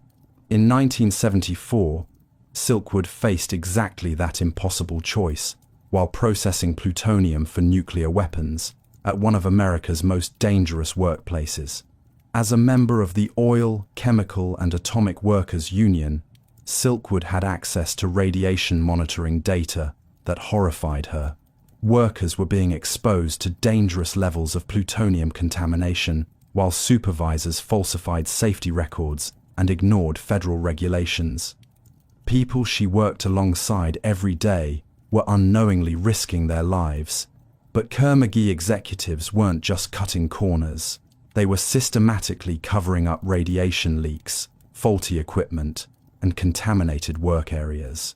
When federal inspectors visited, management would temporarily fix problems, then return to dangerous practices once officials left. Silkwood began documenting safety violations with her camera, collecting evidence of contaminated surfaces, broken equipment, and improper waste storage. She planned to provide this evidence to both union officials and New York Times reporter David Burnham, who had been investigating nuclear industry safety problems. On the 5th of November, 1974, Silkwood became contaminated with plutonium levels far exceeding normal exposure limits. Company officials claimed it was an accident, but the contamination pattern suggested someone had deliberately spiked her food or personal belongings with radioactive material. Even her apartment showed massive contamination, the plutonium dust on surfaces throughout her home, in her refrigerator, and on her personal belongings. The levels were so high that health officials had to strip everything from her residence and bury it as nuclear waste. Silkwood suspected management was sending a message: stop investigating or face consequences. But instead of backing down, she intensified her documentation efforts and scheduled a meeting with the Times reporter to hand over evidence of systematic safety violations. On the 13th of November 1974, Silkwood left a union meeting carrying a folder of documents proving Kerr-McGee's safety violations. She never arrived at her scheduled meeting with Burnham. Highway patrol officers found her car crashed into a concrete culvert, with Silkwood dead behind the wheel. Oklahoma police immediately ruled her death a single-car accident, claiming she had fallen asleep while driving. But accident scene evidence told a different story. MR skid marks, suggesting another vehicle had forced her off the road. And most importantly, the missing documents she'd been carrying to expose the company. FBI investigation revealed additional suspicious details. Silkwood's car showed damage consistent with being struck by another vehicle, yet no other car was ever identified. The folder of safety violation evidence had vanished completely, never to be recovered. Dr. George Voelz, a government health expert, later testified that Silkwood's plutonium contamination was not consistent with accidental exposure. Someone had deliberately poisoned her with one of the most dangerous substances known to science, a pericarta, slow, agonizing form of attempted murder. Silkwood's family filed a wrongful death lawsuit against Kerr-McGee, represented by attorney Jerry Spence. During the trial, evidence emerged showing company officials had discussed getting rid of troublesome workers who raised safety concerns. The jury awarded Silkwood's children $10.5 million in damages, finding that Kerr-McGee had indeed contaminated her with plutonium and violated her civil rights. It was the first time a nuclear company had been held liable for radiation exposure of an employee. But Kerr-McGee appealed the verdict through higher courts, eventually reducing the settlement and avoiding admission of wrongdoing. The company continued operating nuclear facilities while maintaining their innocence in Silkwood's death. Congress held hearings on nuclear industry safety following Silkwood's death, revealing widespread problems at facilities across the country. Her sacrifice had exposed systematic violations that put thousands of workers at risk of radiation-related cancers and other health problems. Meryl Streep portrayed Silkwood in a 1983 Hollywood film that brought national attention to nuclear worker safety issues. The movie helped establish her as a symbol of individual courage against corporate power, though some critics argued it oversimplified complex technical and legal issues. Today, the Silkwood case remains officially unsolved, with no one ever prosecuted for her death or deliberate contamination.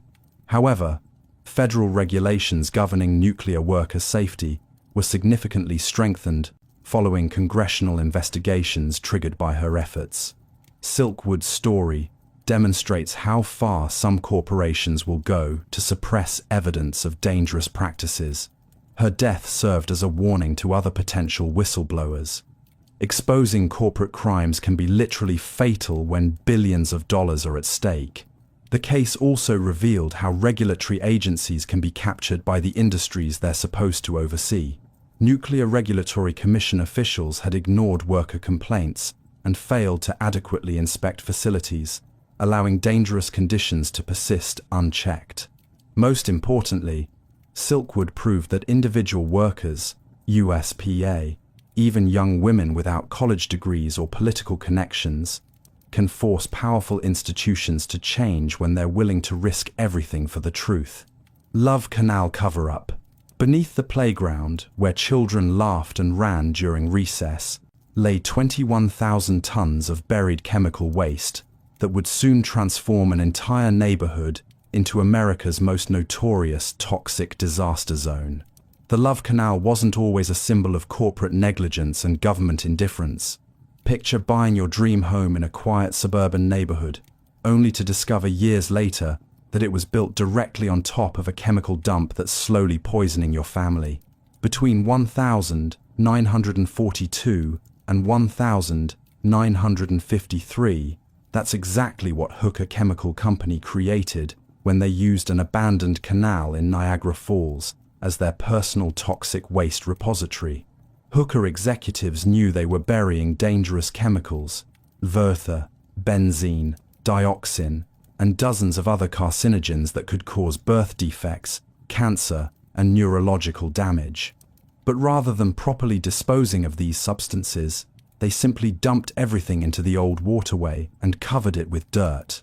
When the Niagara Falls School Board needed land for a new elementary school in 1953, Hooker sold them the contaminated property for exactly $1. The company's deed included a liability waiver stating they weren't responsible for any future problems, but they never explicitly warned about the buried chemicals or their potential health effects. Elementary school officials built their new facility directly on top of the chemical burial ground, while developers constructed hundreds of homes in the surrounding area.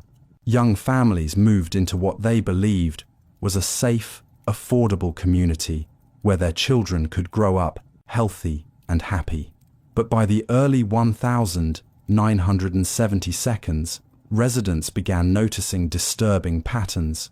Children playing in certain areas developed unexplained rashes and respiratory problems. Basement walls would occasionally crack, leaking strange-smelling chemicals that burned eyes and throats. Gardens refused to grow in soil that seemed somehow different from neighboring areas.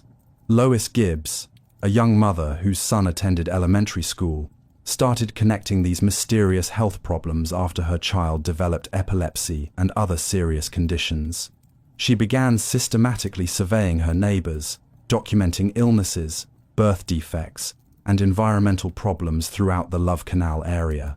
Gibbs discovered that families living closest to the old canal had significantly higher rates of cancer, liver disease, nervous system disorders, and reproductive problems. Pregnant women were suffering miscarriages at alarming rates, while children born in the area showed increased incidences of birth defects and developmental delays. When Gibbs brought her findings to local health officials, she encountered a wall of bureaucratic indifference. Government agencies claimed there was insufficient evidence to prove chemical contamination was causing health problems. They suggested psychological stress might explain the medical issues residents were experiencing, but Gibbs refused to accept these dismissals. She organized her neighbors into a political force, staging protests, demanding investigations, and attracting media attention to their plight. Television news crews began filming children playing on contaminated soil while their parents pleaded for government intervention. Environmental Protection Agency testing eventually confirmed what residents had suspected. The Love Canal area was saturated with toxic chemicals that had been leaching into basements, yards, and the elementary school for decades. Soil samples revealed contamination levels far exceeding safe limits for human exposure. President Carter declared a federal emergency in 1978, authorizing the evacuation of families living closest to the contamination. But this initial response only covered a small fraction of affected residents, leaving hundreds of families trapped in homes they couldn't sell, surrounded by poisoned land. Gibbs and her neighbors escalated their protests, eventually taking EPA officials hostage during a community meeting to force broader government action. Their desperate tactics finally succeeded in 1980, when Carter authorized the evacuation of all remaining families and the purchase of their contaminated homes. Hooker Chemical Company, which had since become part of Occidental Petroleum, spent decades fighting legal responsibility for the disaster. They argued they had warned about potential problems in the property deed and couldn't be held liable for decisions made by government agencies. But federal courts ultimately found the company responsible for cleanup costs and damages to affected families. The Love Canal disaster became a catalyst for the 1980 Superfund law, which created a federal program to clean up the nation's most contaminated sites using taxes collected from chemical companies. Environmental investigators later discovered that Love Canal wasn't unique. Hooker and other chemical companies had created hundreds of similar dump sites across the country. The disaster had exposed a systematic pattern of corporate negligence that threatened communities nationwide. Lois Gibbs became a national environmental activist, helping other contaminated communities organize and fight for their rights. Her grassroots organizing demonstrated how ordinary citizens could force powerful corporations and government agencies to acknowledge environmental health threats they preferred to ignore. Today, the Love Canal area has been partially cleaned up and redeveloped, though some sections remain permanently off-limits due to ongoing contamination. The elementary school was demolished, and warning signs mark areas where toxic chemicals continue leaching from the ground. The Love Canal cover-up revealed how easily corporations could externalize environmental costs onto unsuspecting communities. Companies could profit from dangerous activities while leaving taxpayers to fund cleanup efforts and families to suffer health consequences for generations. Most importantly, Love Canal proved that environmental justice requires constant vigilance from affected communities. Government agencies and corporate executives will protect their own interests unless citizens organize to demand accountability and action. Agent Orange. Cover-up. Throughout the jungles of Vietnam, American forces were spraying millions of gallons of toxic herbicides to destroy enemy cover, USI, while military commanders knew these chemicals would poison their own soldiers for decades to come. Agent Orange wasn't just a defoliant, it was a chemical weapon that transformed lush Vietnamese forests into barren wastelands within weeks.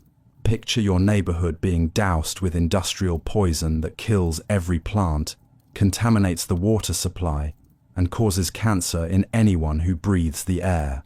Between 1961 and 1971, that's exactly what happened across 12% of South Vietnam's total land area.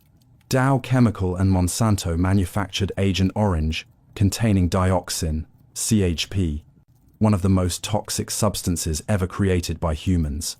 Company scientists knew dioxin caused cancer, birth defects, and immune system damage in laboratory animals.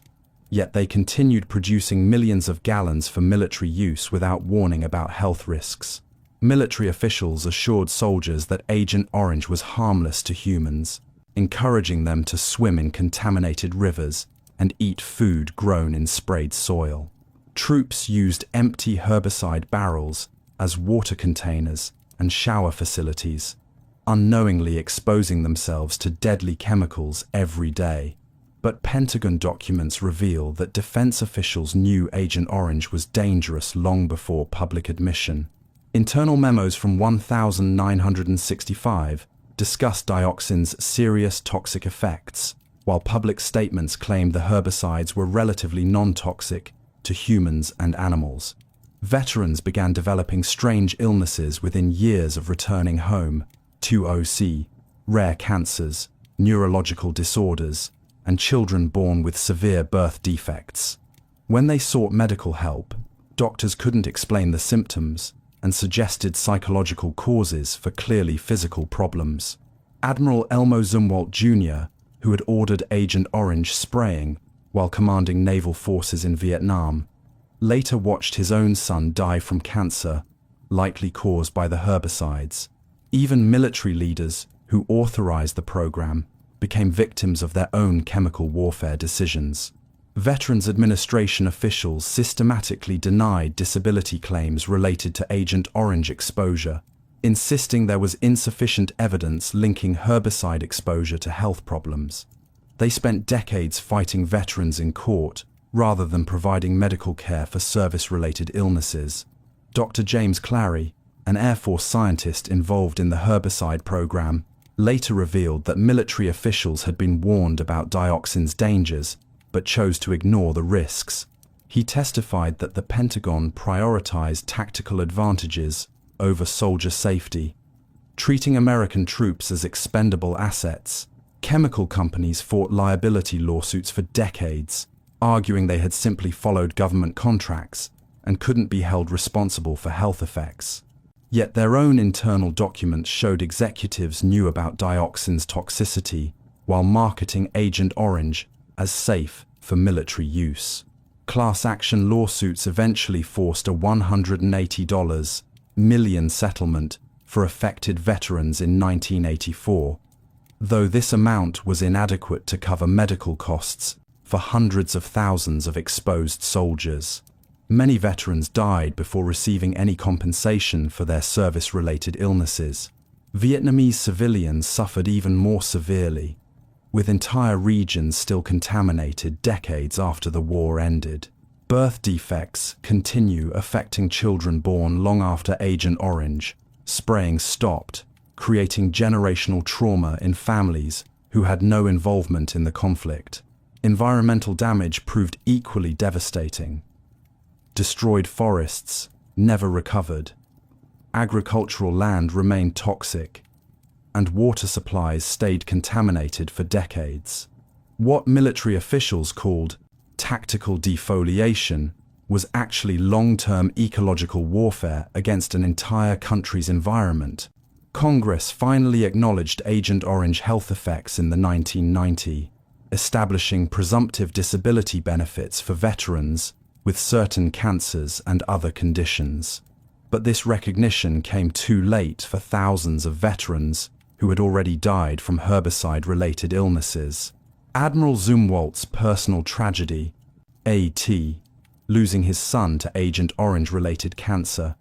He was a powerful symbol of how military leaders' decisions affected their own families.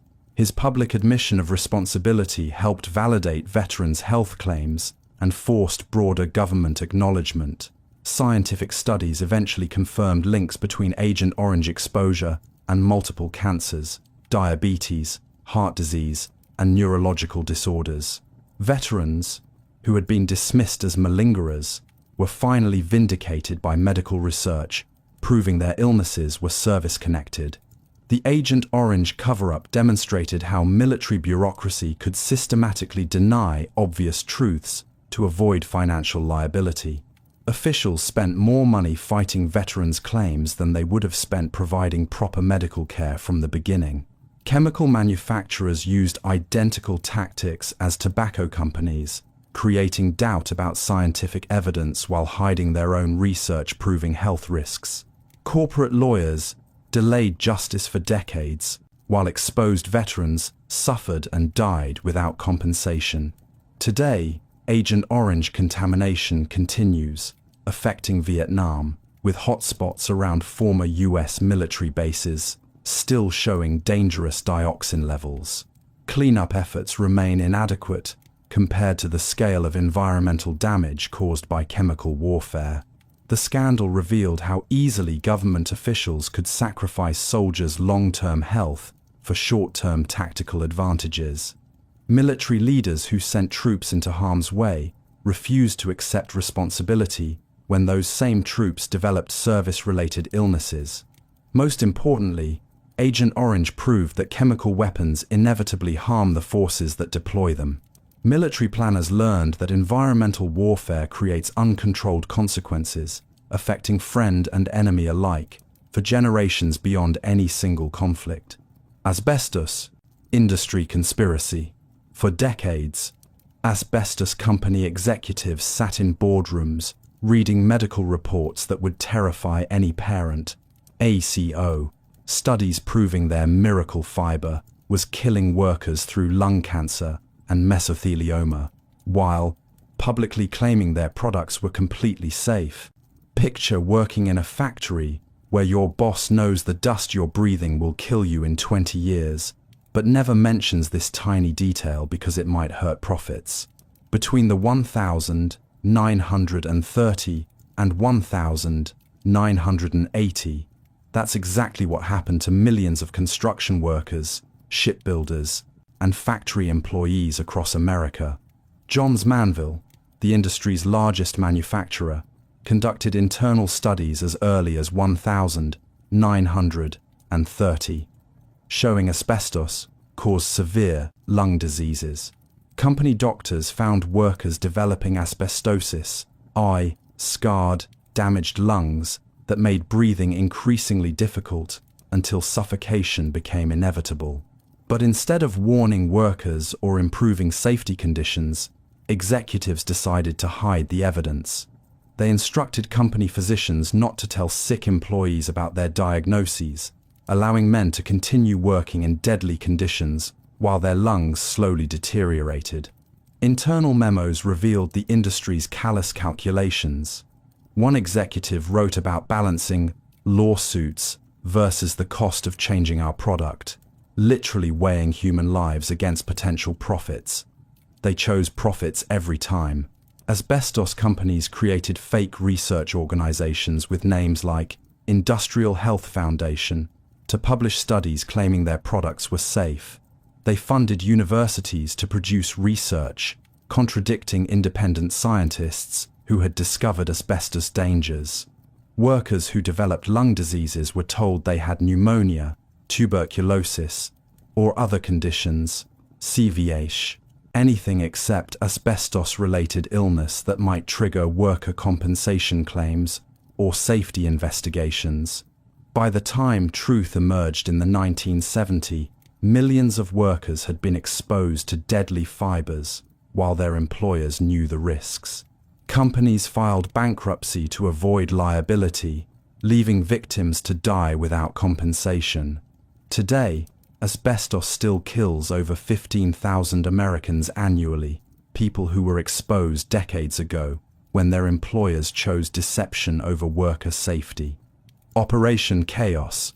Inside the CIA's Langley headquarters during 1960, intelligence officers were compiling secret dossiers on American peace protesters, civil rights activists, and anti-war students, treating their own citizens like foreign enemies who needed constant surveillance.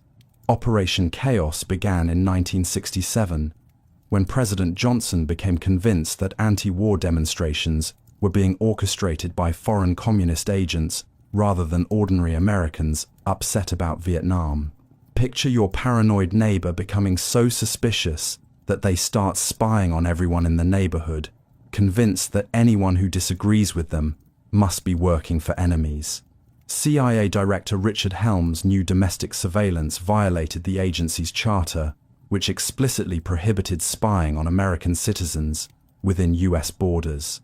But presidential pressure and Cold War paranoia convinced him to authorize what became the largest domestic intelligence operation in CIA history.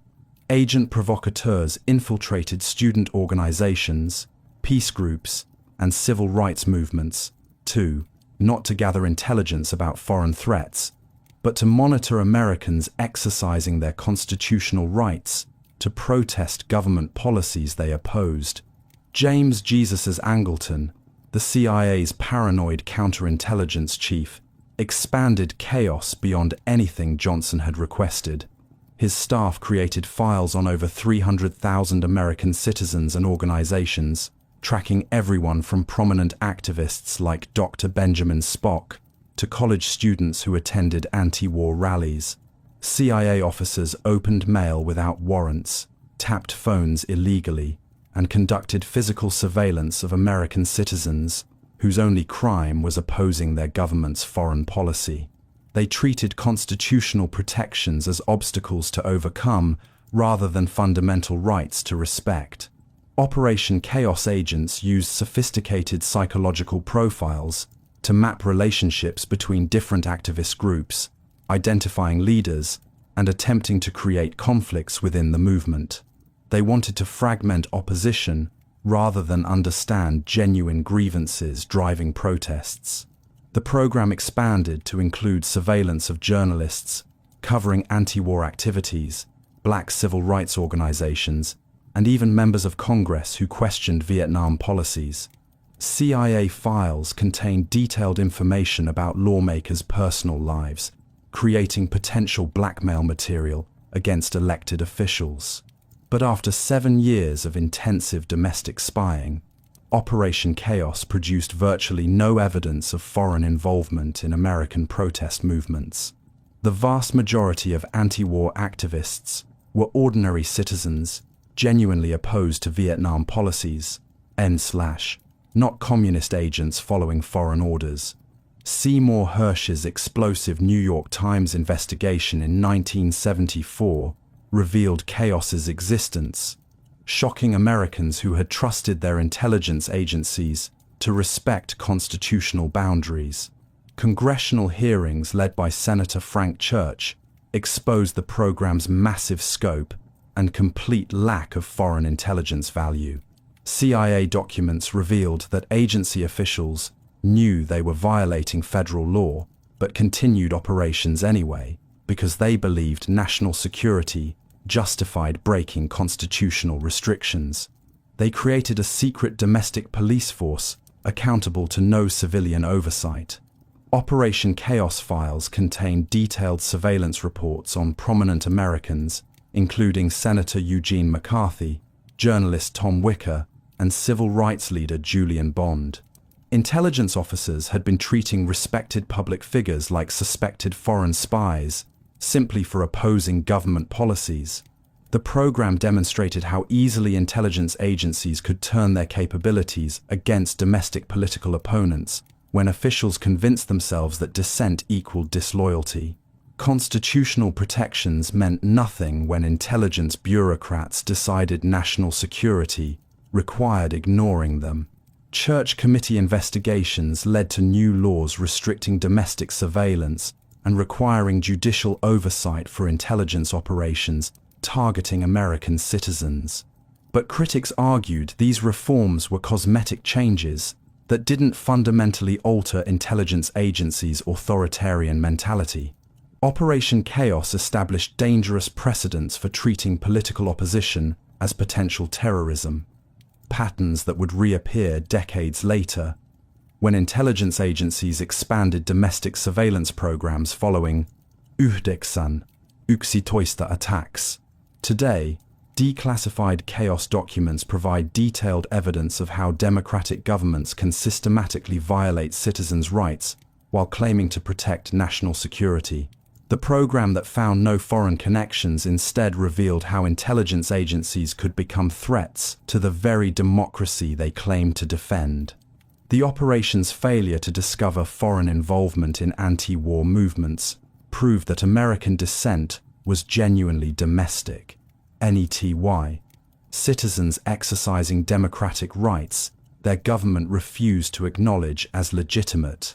Political expression. Most disturbing was how intelligence officers convinced themselves that spying on fellow Americans was patriotic duty rather than constitutional violation. They created elaborate justifications for authoritarian behavior while ignoring obvious evidence that their surveillance targets were ordinary citizens, not foreign agents. Operation Chaos showed that intelligence agencies need constant civilian oversight because institutional paranoia can easily overwhelm legal restrictions and democratic norms when officials believe their mission justifies any methods. Church Committee revelations. After decades of blind trust in American intelligence agencies, Senator Frank Church opened classified files in 1975 that revealed a shadow government operating completely outside constitutional boundaries, spying on citizens, overthrowing foreign leaders, and conducting illegal experiments on unwitting subjects. Picture discovering your most trusted friend has been secretly recording your conversations, reading your mail, and plotting against your other relationships for years. Between 1975 and 1976, Americans experienced that betrayal on a national scale when Church's Senate committee exposed systematic intelligence agency abuses spanning 3 decades. Church committee investigations weren't triggered by whistleblowers or leaked documents, MS. They began after the Watergate scandal convinced Congress that executive branch agencies needed serious oversight. Senators initially expected to find minor procedural violations, not evidence of widespread criminal activity, but classified testimonies revealed shocking truths about CIA assassination plots against foreign leaders like Fidel Castro, Patrice Lumumba, and Salvador Allende.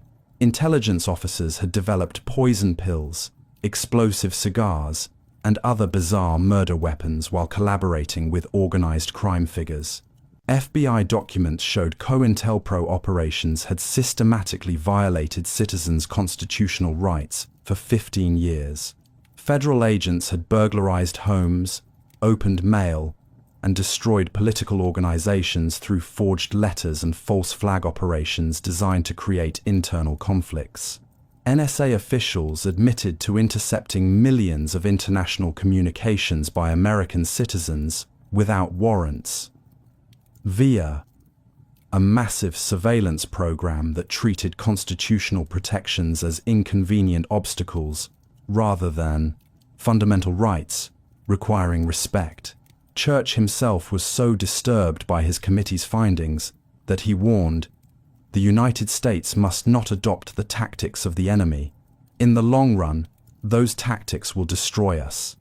Intelligence agencies had become the very authoritarian forces they claimed to oppose. Committee hearings revealed that presidents from Eisenhower through Nixon had authorized illegal operations while maintaining plausible deniability through deliberately vague orders. Officials could pursue criminal activities while protecting their superiors from direct accountability. Public reaction was swift and devastating. Opinion polls showed Americans' trust in government institutions plummeting to historic lows as citizens learned their intelligence agencies had been systematically lying about their activities for decades. But intelligence officials fought back, claiming church committee revelations would damage national security and help enemies evade surveillance. They portrayed constitutional oversight as dangerous weakness that would handicap America's ability to defend itself against foreign threats. Congress passed new laws requiring judicial warrants for domestic surveillance, establishing intelligence oversight committees, and prohibiting assassination plots against foreign leaders. Yet critics argued these reforms addressed symptoms rather than institutional cultures that had enabled widespread criminal behavior. Church committee revelations established permanent precedents for congressional oversight of intelligence activities. No longer could agencies operate in complete secrecy while claiming democratic legitimacy for their actions. Today, declassified church committee documents remain essential reading for understanding how democratic institutions can be subverted by unaccountable intelligence bureaucracies that confuse their institutional interests with national security.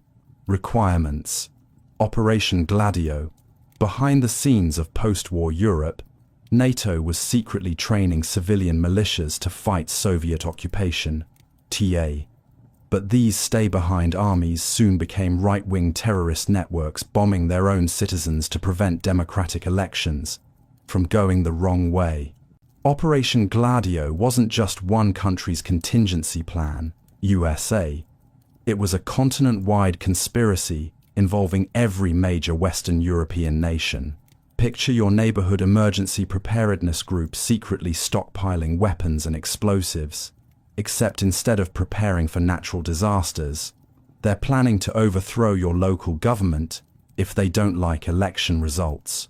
CIA and MI6 officers recruited former fascists, right-wing extremists, and anti-communist militants across Europe, providing them with weapons caches, safe houses, and guerrilla warfare training.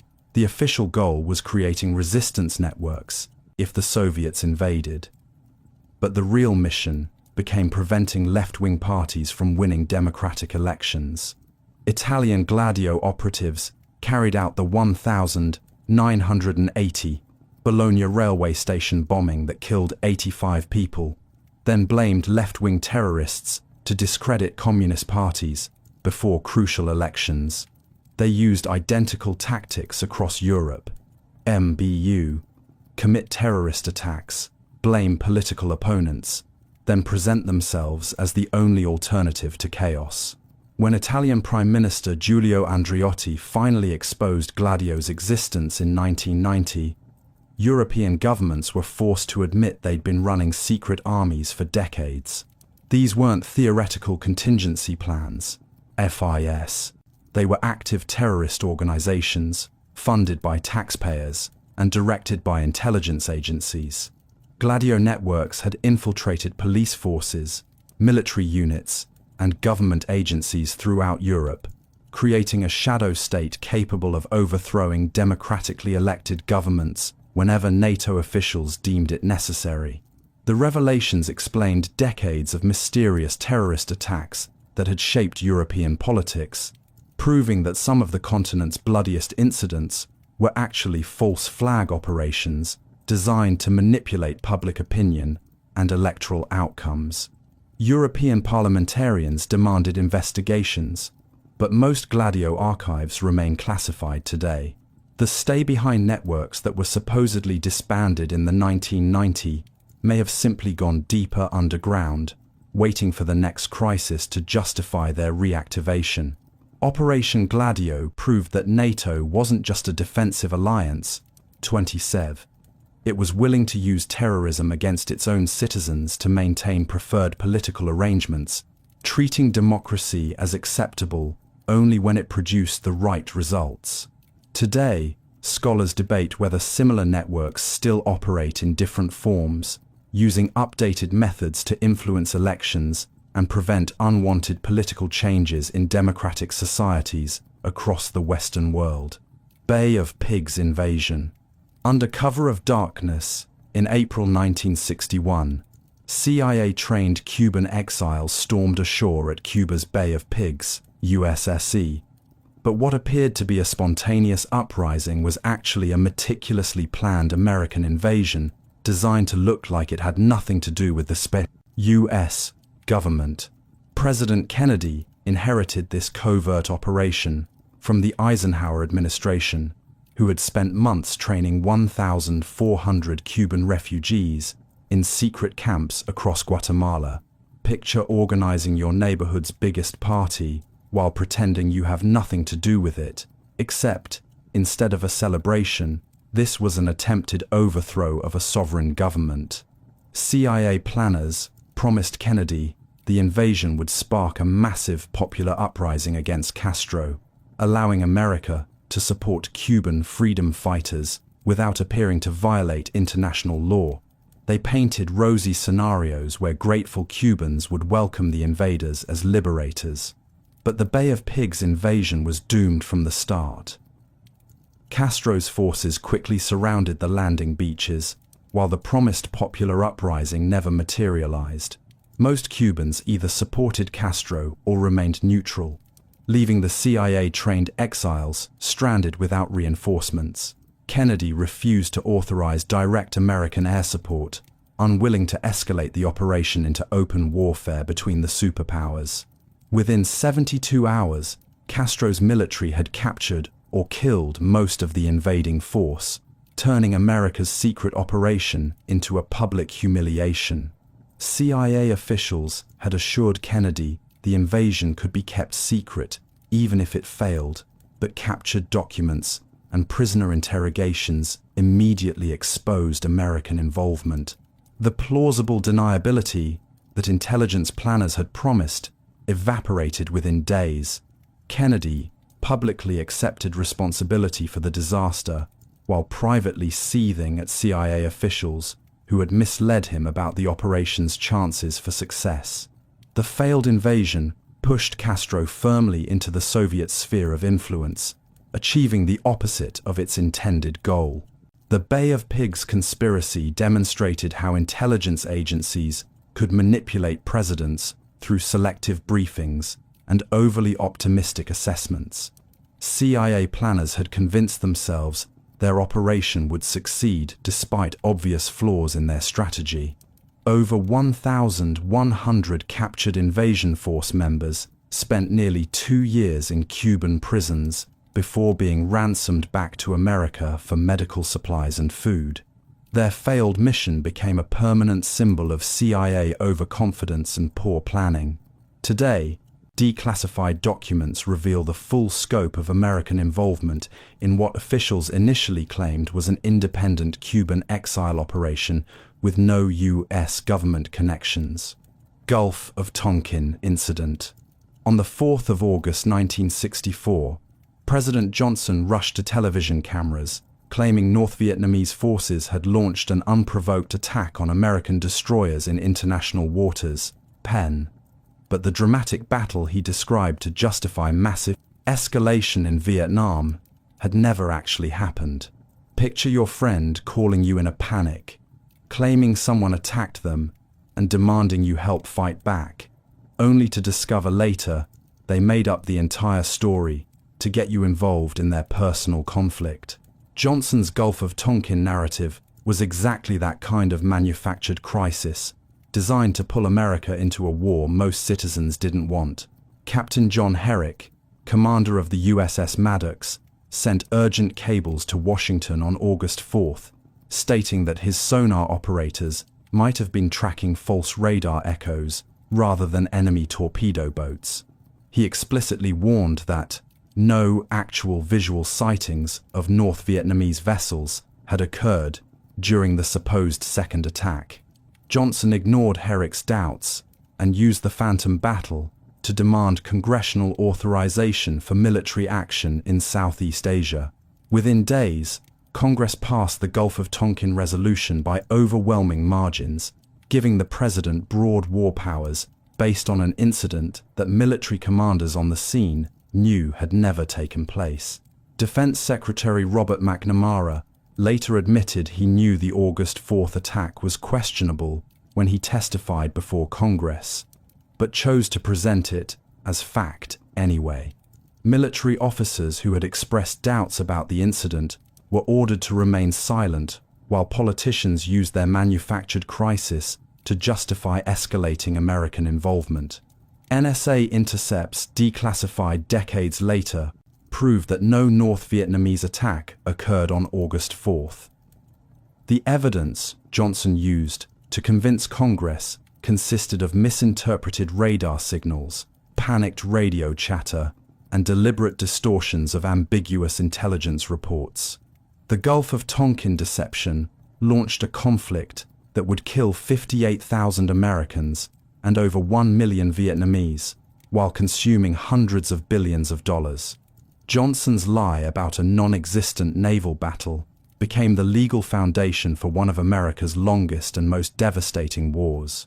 Congressional investigators later discovered that American destroyers had been conducting secret intelligence missions in North Vietnamese territorial waters for months before the incidents, deliberately provoking confrontations while officially claiming to patrol international shipping lanes. Today, the Gulf of Tonkin resolution stands as a permanent reminder of how easily presidents can manipulate Congress and public opinion by fabricating foreign threats that justify predetermined military actions. Operation Phoenix. Deep in the Vietnamese countryside during the late 1960s, CIA officers were running assassination teams that killed thousands of suspected Viet Cong sympathizers, spied. But many victims were actually innocent villagers caught in a program designed to terrorize rural populations into submission. Operation Phoenix wasn't traditional warfare at SODUS. It was systematic murder disguised as counterinsurgency. Picture neighborhood watch groups given hit lists and told to eliminate anyone they suspect might be helping criminals, except these suspects included teachers, farmers, and local officials whose only crime was living in contested territory. William Colby, the CIA official who ran Phoenix, later admitted the program killed over 20,000 Vietnamese civilians between 1968 and 1972. Provincial Reconnaissance Units, USA, death squads trained and funded by American advisors, USA, operated with complete impunity throughout South Vietnam. Intelligence officers used torture, assassination, and intimidation to destroy what they called the Viet Cong infrastructure. But their target lists often included anyone who criticized the South Vietnamese government or advocated for peace negotiations with North Vietnam. Phoenix teams received bounties for each person they killed, creating perverse incentives to murder innocent civilians rather than conduct careful intelligence work. Vietnamese operatives could settle personal grudges or eliminate business competitors simply by claiming their targets were communist sympathizers. American advisors provided training, weapons, and intelligence support while maintaining they weren't directly involved in assassinations. Yet, declassified documents show CIA officers regularly participated in interrogation sessions that ended with prisoners being murdered. Congressional investigations in the 1970s revealed Phoenix's true scope, but by then, the program had terrorized entire regions of South Vietnam. The systematic murder campaign that was supposed to win hearts and minds instead drove more civilians toward supporting communist forces. Colby defended Phoenix before Congress, claiming it was a legitimate intelligence operation rather than a terror program. But his own statistics proved that most victims were killed rather than captured, suggesting assassination rather than intelligence gathering was the primary objective. Today, Operation Phoenix stands as a blueprint for how counterinsurgency programs can become genocidal campaigns when intelligence agencies operate without meaningful oversight or accountability. Chilean coup involvement. Across Chile's capital, on the 11th of September, 1973, military jets screamed over the presidential palace, while CIA operatives watched from safe houses.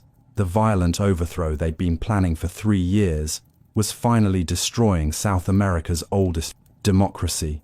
Salvador Allende had committed an unforgivable sin in Washington's eyes, winning a democratic election while promising to nationalize American-owned copper mines.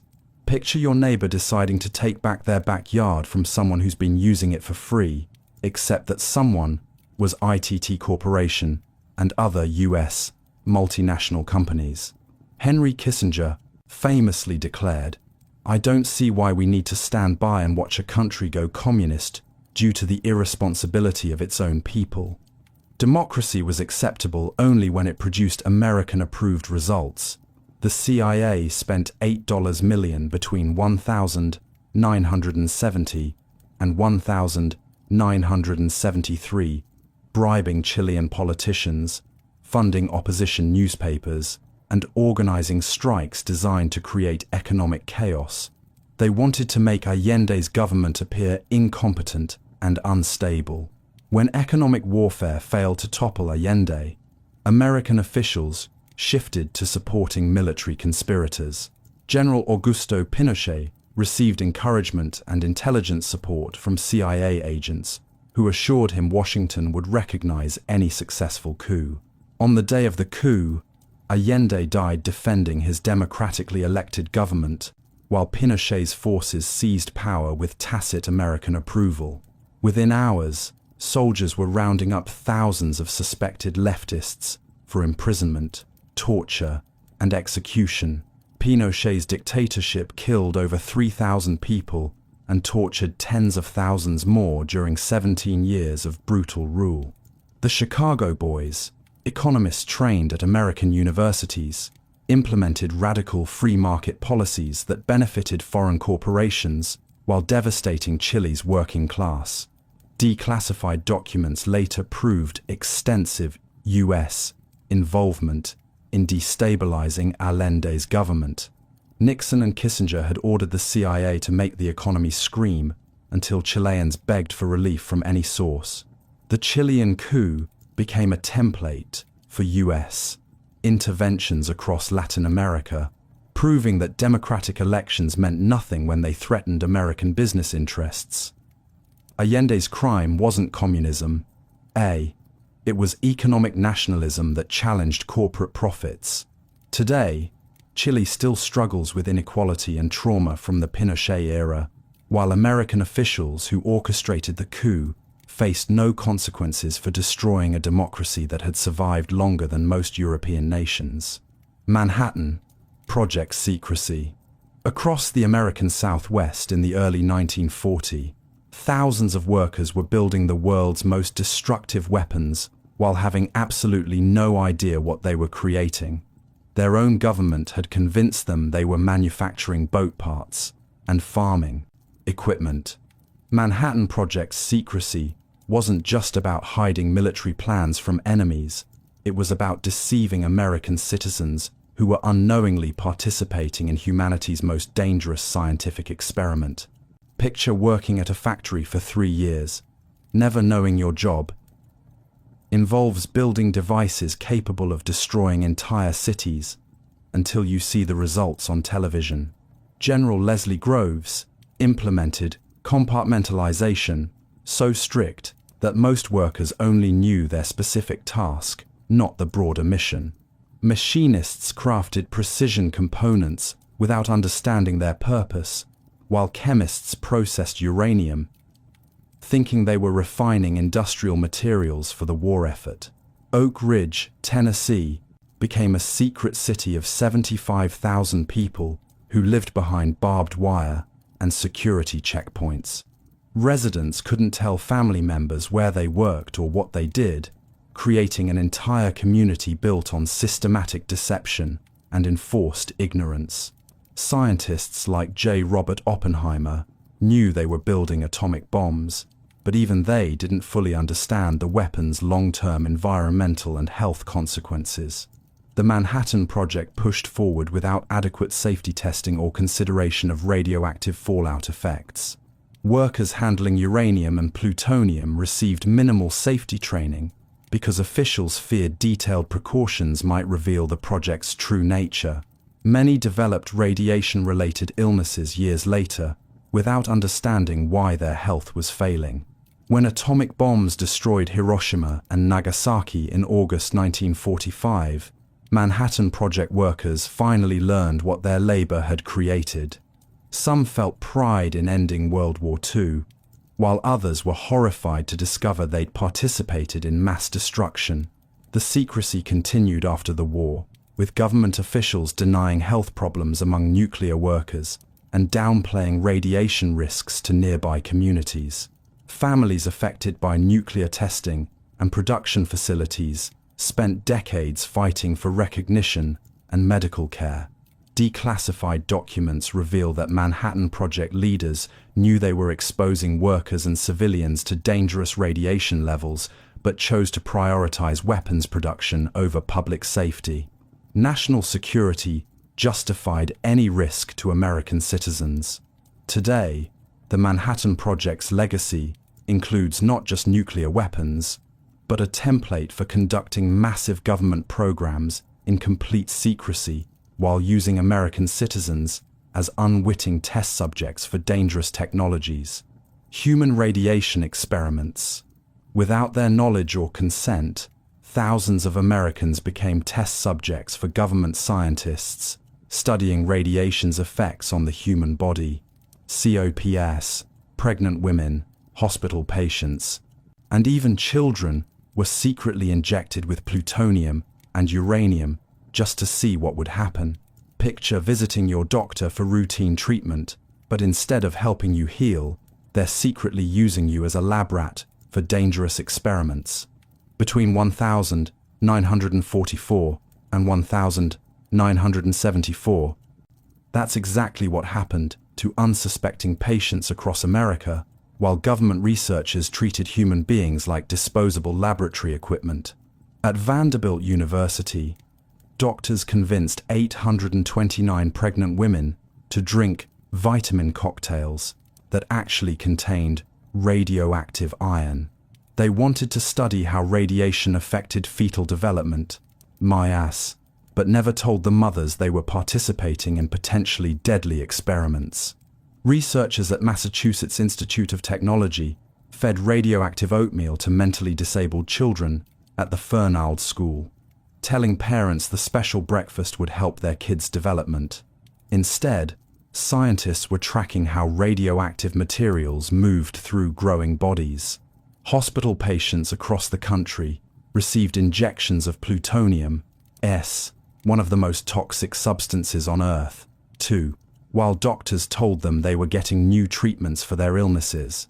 Many subjects were poor, elderly, or minority patients who had no advocate to question suspicious medical procedures. The Atomic Energy Commission funded these experiments as part of weapons research, wanting to understand radiation's effects on soldiers and civilians during nuclear warfare. They treated American citizens like enemy combatants in their own secret medical war. Dr. Eugene Sanger at the University of Cincinnati exposed cancer patients to massive doses of whole-body radiation that caused severe burns, nausea, and death. Families who thought their relatives were receiving cutting-edge treatment discovered they'd actually been slowly murdered for research purposes. When these experiments finally came to light in the 1990s, survivors and their families filed lawsuits against hospitals and government agencies. Many victims had already died from radiation-induced cancers, never knowing their illnesses were caused by doctors they'd trusted. President Clinton issued a formal apology and created compensation programs for experiment survivors, but no amount of money could restore destroyed lives or rebuild families torn apart by government-sponsored medical torture disguised as healthcare. Today, these radiation experiments stand as permanent reminders that medical ethics require constant vigilance. Even respected institutions can become instruments of systematic abuse when researchers prioritize scientific curiosity over human dignity. Project 112. Navy sailors aboard the USS George Eastman thought they were participating in routine training exercises in 1968, but their ship was actually being sprayed with deadly biological agents, while Pentagon researchers watched from a safe distance to see how many crew members would get sick. Project 112 wasn't just one experiment. It was a massive military program testing chemical and biological weapons on American servicemen between 1962 and 1973. Picture your employer secretly poisoning your workplace while pretending to conduct safety drills, then monitoring how the toxins affect your health without ever providing medical treatment. Military researchers conducted over 150 tests, exposing thousands of soldiers, sailors, and civilians to deadly pathogens, including anthrax, Q fever, and nerve agents. They wanted to understand how biological weapons might affect American forces during warfare, so they used their own troops as guinea pigs. Project SHAD, Shipboard Hazard and Defense, SL, involved spraying Navy vessels with live bacteria while crews performed normal duties. Sailors who became ill were told they had caught common infections, never learning they'd been deliberately exposed to weaponized diseases. At Dugway Proving Ground in Utah, researchers released clouds of biological agents over test sites where soldiers conducted training exercises. Military personnel breathed contaminated air while believing they were simply participating in realistic combat simulations. The Pentagon classified Project 112 at the highest secrecy levels, ensuring that even military doctors treating sick servicemen couldn't learn about chemical exposures. Veterans who developed mysterious illnesses were denied proper medical care because their physicians had no access to information about what toxins they'd encountered. When veterans began developing rare cancers and neurological disorders decades later, the military denied any connection to chemical exposures. Officials claimed they had no records of testing programs, forcing sick veterans to fight for medical benefits without evidence of service-related injuries. The truth only emerged in 2000 when investigative journalists discovered declassified Pentagon documents revealing the full scope of biological testing. Veterans Affairs was finally forced to acknowledge that thousands of servicemen had been unknowingly exposed to deadly agents. Many Project 112 veterans had already died from exposure-related illnesses before the program's existence became public. Their families never learned that their loved ones' deaths were caused by their own government's secret experiments rather than natural diseases. Today, surviving veterans continue battling health problems from chemical exposures that occurred over 50 years ago, while the military maintains that most Project 112 records were destroyed and cannot provide complete information about what agents were used in specific tests. Operation LAC. Above major American cities during the 1950 and 1960, military aircraft were secretly releasing massive clouds of what they claimed were harmless particles. But declassified documents later revealed the Army was actually testing how biological weapons might spread through civilian vast populations. Operation Large Area Coverage wasn't just theoretical research. It was live testing on millions of unsuspecting Americans who breathed contaminated air while going about their daily lives. Picture someone secretly spraying unknown chemicals over your neighborhood from airplanes, then studying how those substances affect everyone living below. Army researchers released zinc-cadmium sulfide particles over Minneapolis, St. Louis, Kansas City, and dozens of other cities between 1953 and 1969. They told local officials the tests involved harmless smoke for weather research, but internal documents reveal they were actually studying how biological agents might disperse during warfare. Military planes flew systematic patterns over urban areas, releasing particles designed to simulate deadly pathogens like anthrax and plague. Researchers wanted to understand how wind patterns, weather conditions, and building structures would affect biological weapon distribution. Citizens reported strange clouds appearing on clear days, but officials dismissed concerns by claiming the particles were completely safe. Army spokesmen assured worried residents that zinc-cadmium sulfide posed no health risks, despite knowing that cadmium was a toxic heavy metal linked to cancer and organ damage. The tests specifically targeted low-income neighborhoods and minority communities, operating under the racist assumption that these populations were expendable research subjects. Army planners viewed poor Americans as acceptable casualties in their biological warfare experiments. Washington University researchers secretly studied how the particles affected children in St. Louis housing projects, monitoring health effects without ever telling families they were breathing experimental chemicals. Parents had no idea their children were being used as test subjects for military research. When Operation LAC finally became public in the 1990s, affected communities filed lawsuits demanding compensation for health problems potentially caused by decades of secret chemical exposure. Army officials claimed the particles were harmless, while refusing to release complete records of what substances were actually released. Today, many questions about Operation LAC remain unanswered because the military destroyed or classified most test records. Americans who lived in targeted cities during the testing period may never know exactly what chemicals they were exposed to or what long-term health effects might still be developing.